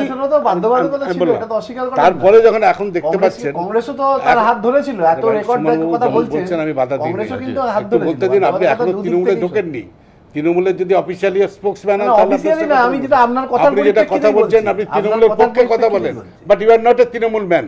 আপনি যদি তৃণমূলের হয়ে কথা বলেন, তৃণমূলের লোক বলে, তাহলে পদাধিকারী বলুন আপনি তৃণমূলের কে, আর স্পোক্সম্যান। না না, আমি আপনার কথাটা তৃণমূলের কথা তো নয়, আপনি কেন আমার কথা বলছি? আপনার কথা আপনি বলতে পারেন, আপনি একজন কমন ম্যান হিসেবে বলতে পারেন। আপনাকে যেদিন তৃণমূলে নেবে, এত বলার পরে তো এখনো তৃণমূলটা ঠিক আছে, যেদিন তৃণমূল নেবে সেদিন চ্যানেল আছে, সেটা তো আপনার বিষয় না, সেদিন চ্যানেল। চুপ করুন, আপনার তৃণমূল এখনো নেয়নি, প্রাইমারি মেম্বারশিপ দিলে তারপর কথা বলবেন। আচ্ছা শুনুন, আমি যেটা বলতে চাচ্ছি যে এখন মমতা ব্যানার্জি উপলব্ধি করছেন, তার উপলব্ধি বিভিন্ন সময় বিভিন্ন রকম, আগের উপলব্ধি বইটা যদি পড়ো, আবার এখন যদি একটা উপলব্ধির বই লেখেন দেখবে অনেক ফারাক আছে। তো সেই উপলব্ধি করছেন যে বিজেপির সঙ্গে হাত মিলালে পশ্চিমবাংলায় হয়তো তিনি ক্ষমতা আসতে পারবেন না, এবং লোকসভায় 1 থেকে 20টা হয়েছে, এসসি-সেটা তো তারই ক্যান্ডিডেট, 20টা হয়েছে কংগ্রেসের সঙ্গে হাত মেলাবার জন্য, 29 থেকে 184 হয়েছিল কংগ্রেসের সঙ্গে হাত মেলাবার জন্য। আগামী দিনে যদি আলাদা লড়েন কংগ্রেসের, কিন্তু তাতে হয়তো সিট ওই 6টা যেমন ছিল, আমরা আলাদা লড়েছি 6টা কি 7টা হতে পারে, কিন্তু তৃণমূলের সিটটা শূন্যতেও যদি নেমে যায় অস্বাভাবিক কিছু ব্যাপার নয়। অর্থাৎ তিনি উপলব্ধি করেছেন যে যেদিনই লোকসভাতে ওই সিটটা কমে যাবে, শূন্যের কাছাকাছি কি 0+ কিছু হবে, সঙ্গে সঙ্গে ওই 185 জন যখন বিধায়ক আছে সেটা 85 জনও থাকবে না, কারণ সবাই তো ক্ষমতার জন্য কাছে কাছে, কোনো নীতি আদর্শ বলে কিছু নেই, সবাই ক্ষমতা দখল করার জন্য মমতা ব্যানার্জির কাছে কাছে, তো তখন আর কেউ থাকবে না, তখন উনি মুখ্যমন্ত্রী তার 5 বছরও কভার করতে পারবেন না। অর্থাৎ নিজে বাঁচার জন্য এখন উনি সোনিয়া গান্ধীর পায়ে পড়বেন। ওই রাহুল গান্ধীকে কি বসন্তের কোকিল বলেছিলেন, এখন আর বসন্তের কোকিল বলবেন না, অনেক কিছু এখন তোয়াজ করবেন, সব কিছু করবেন। এইসব বোধোদয় এখন ওরা হচ্ছে, উনি বুঝতে পারছেন। ওই যে তোমরা দেখাচ্ছ ওই বিনপুরে লোক জনসমাবেশ দেখাচ্ছ, সব দেখাচ্ছ, সর্বত্র উনি বুঝতে পেরেছেন। আর ওনার হারমাত বাহিনী যা যা সব কারবার করছে, তো তখন যেটা ছিল উনি আজকে বুঝতে পারছেন, স্বীকার না করলেও দেখতে পাচ্ছেন যে সমাজে কোন শ্রেণীগুলো এসছে, যে যারা ওর সঙ্গে ছিল না কিন্তু ওর বিরুদ্ধে ছিল, বুদ্ধিজীবী সম্প্রদায়, মিডিয়ার একটা বিরাট অংশ, এমনকি বিজেপি। আমি ওদের আমরা পছন্দ করি না, ওদের রাজনৈতিকভাবে ওটা আমাদের প্রতিপক্ষ, বিরোধী পক্ষ, কিন্তু আমি দেখেছি যে এলাকার যারা বিজেপির ফ্ল্যাগ নিয়ে ঘুরছে তারাও বলছে সিপিএমের পরিবর্তনের জন্য দরকার বলে মমতা ব্যানার্জিকে ভোট দেবো। আজকে সমস্ত শ্রেণীর মানুষ যারা অন্ধভক্ত ছিল, যারা এককালে মনে করতেন যে তৃণমূল ছাড়া গতি নেই, মমতা ব্যানার্জি ছাড়া কেউ নেতৃত্ব দিতে পারবে না, আজকে তারা বলেছেন যে আমরা ভুল করেছি, এই নেত্রীকে পছন্দ করে আমরা ভুল করেছি, আগে পরিবর্তন চাই, এখন আবার নতুন করে তারা চাচ্ছে। এইটা বুঝতে পেরে উনি এখন আবার একটা বট গাছের তলায় আসার চেষ্টা করতে যাচ্ছেন। বিজেপিতে গিয়ে লাভ হয়তো হবে না, বুঝতে পারছেন,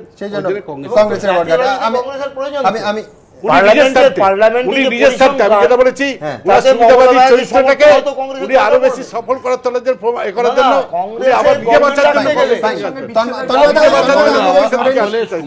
কংগ্রেসের দরকার নেই, নিজে বাঁচার জন্য কংগ্রেসের দিকে 9 বছর এখানেও বাঁচার জন্য ওখানেও বাঁচার জন্য আর একটা বাজারে খুব জোর গুজব আছে যে ওর যে সব মন্ত্রীগুলো ছিল, বিশেষ করে কোনো ক্যাবিনেট মন্ত্রী যা সব করেছেন নাকি শুনছে, তার নাকি সব যা সব করাপশনের অভিযোগ আছে, সেই সবগুলো তা হয়তো শুনছে নাকি বাঁচার জন্য হয়তো ভাবছে যে কংগ্রেসকে যদি তোয়াজ করি,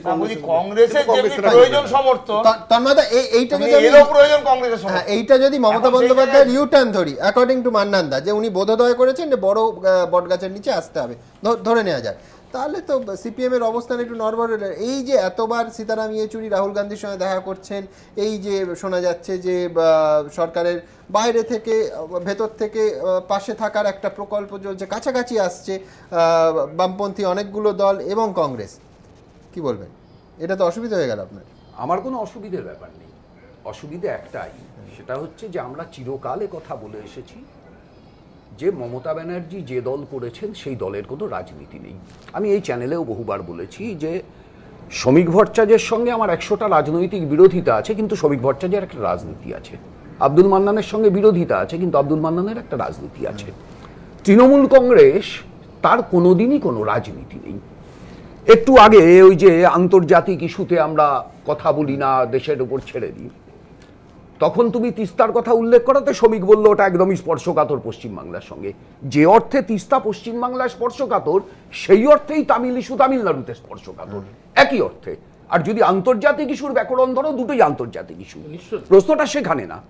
এর আগেও জুনিয়র চিকিৎসকদের হাতে সাংবাদিকদের প্রহৃত হওয়ার ঘটনা নতুন নয়, এর আগেও উঠেছে বহুবার এই অভিযোগ।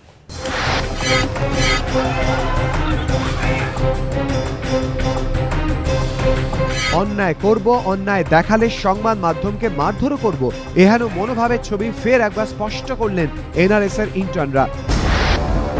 দল বেঁধে ছুটি কাটালেন সমুদ্র সৈকতে, খবর সংগ্রহ করতে গেলে চড়াও হলেন এবিপি আনন্দের ওপর।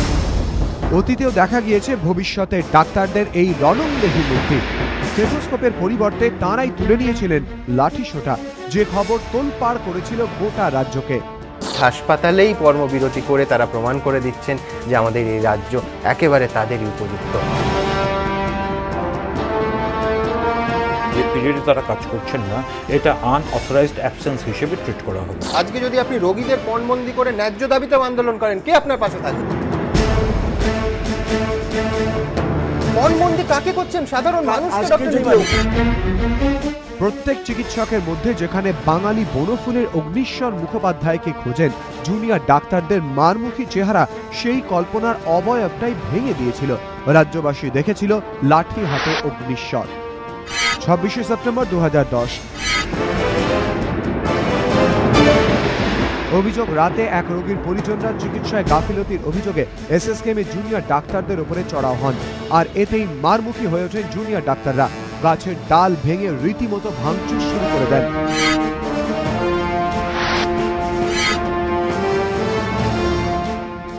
বাদ যায়নি এবিপি আনন্দর অভিযানও।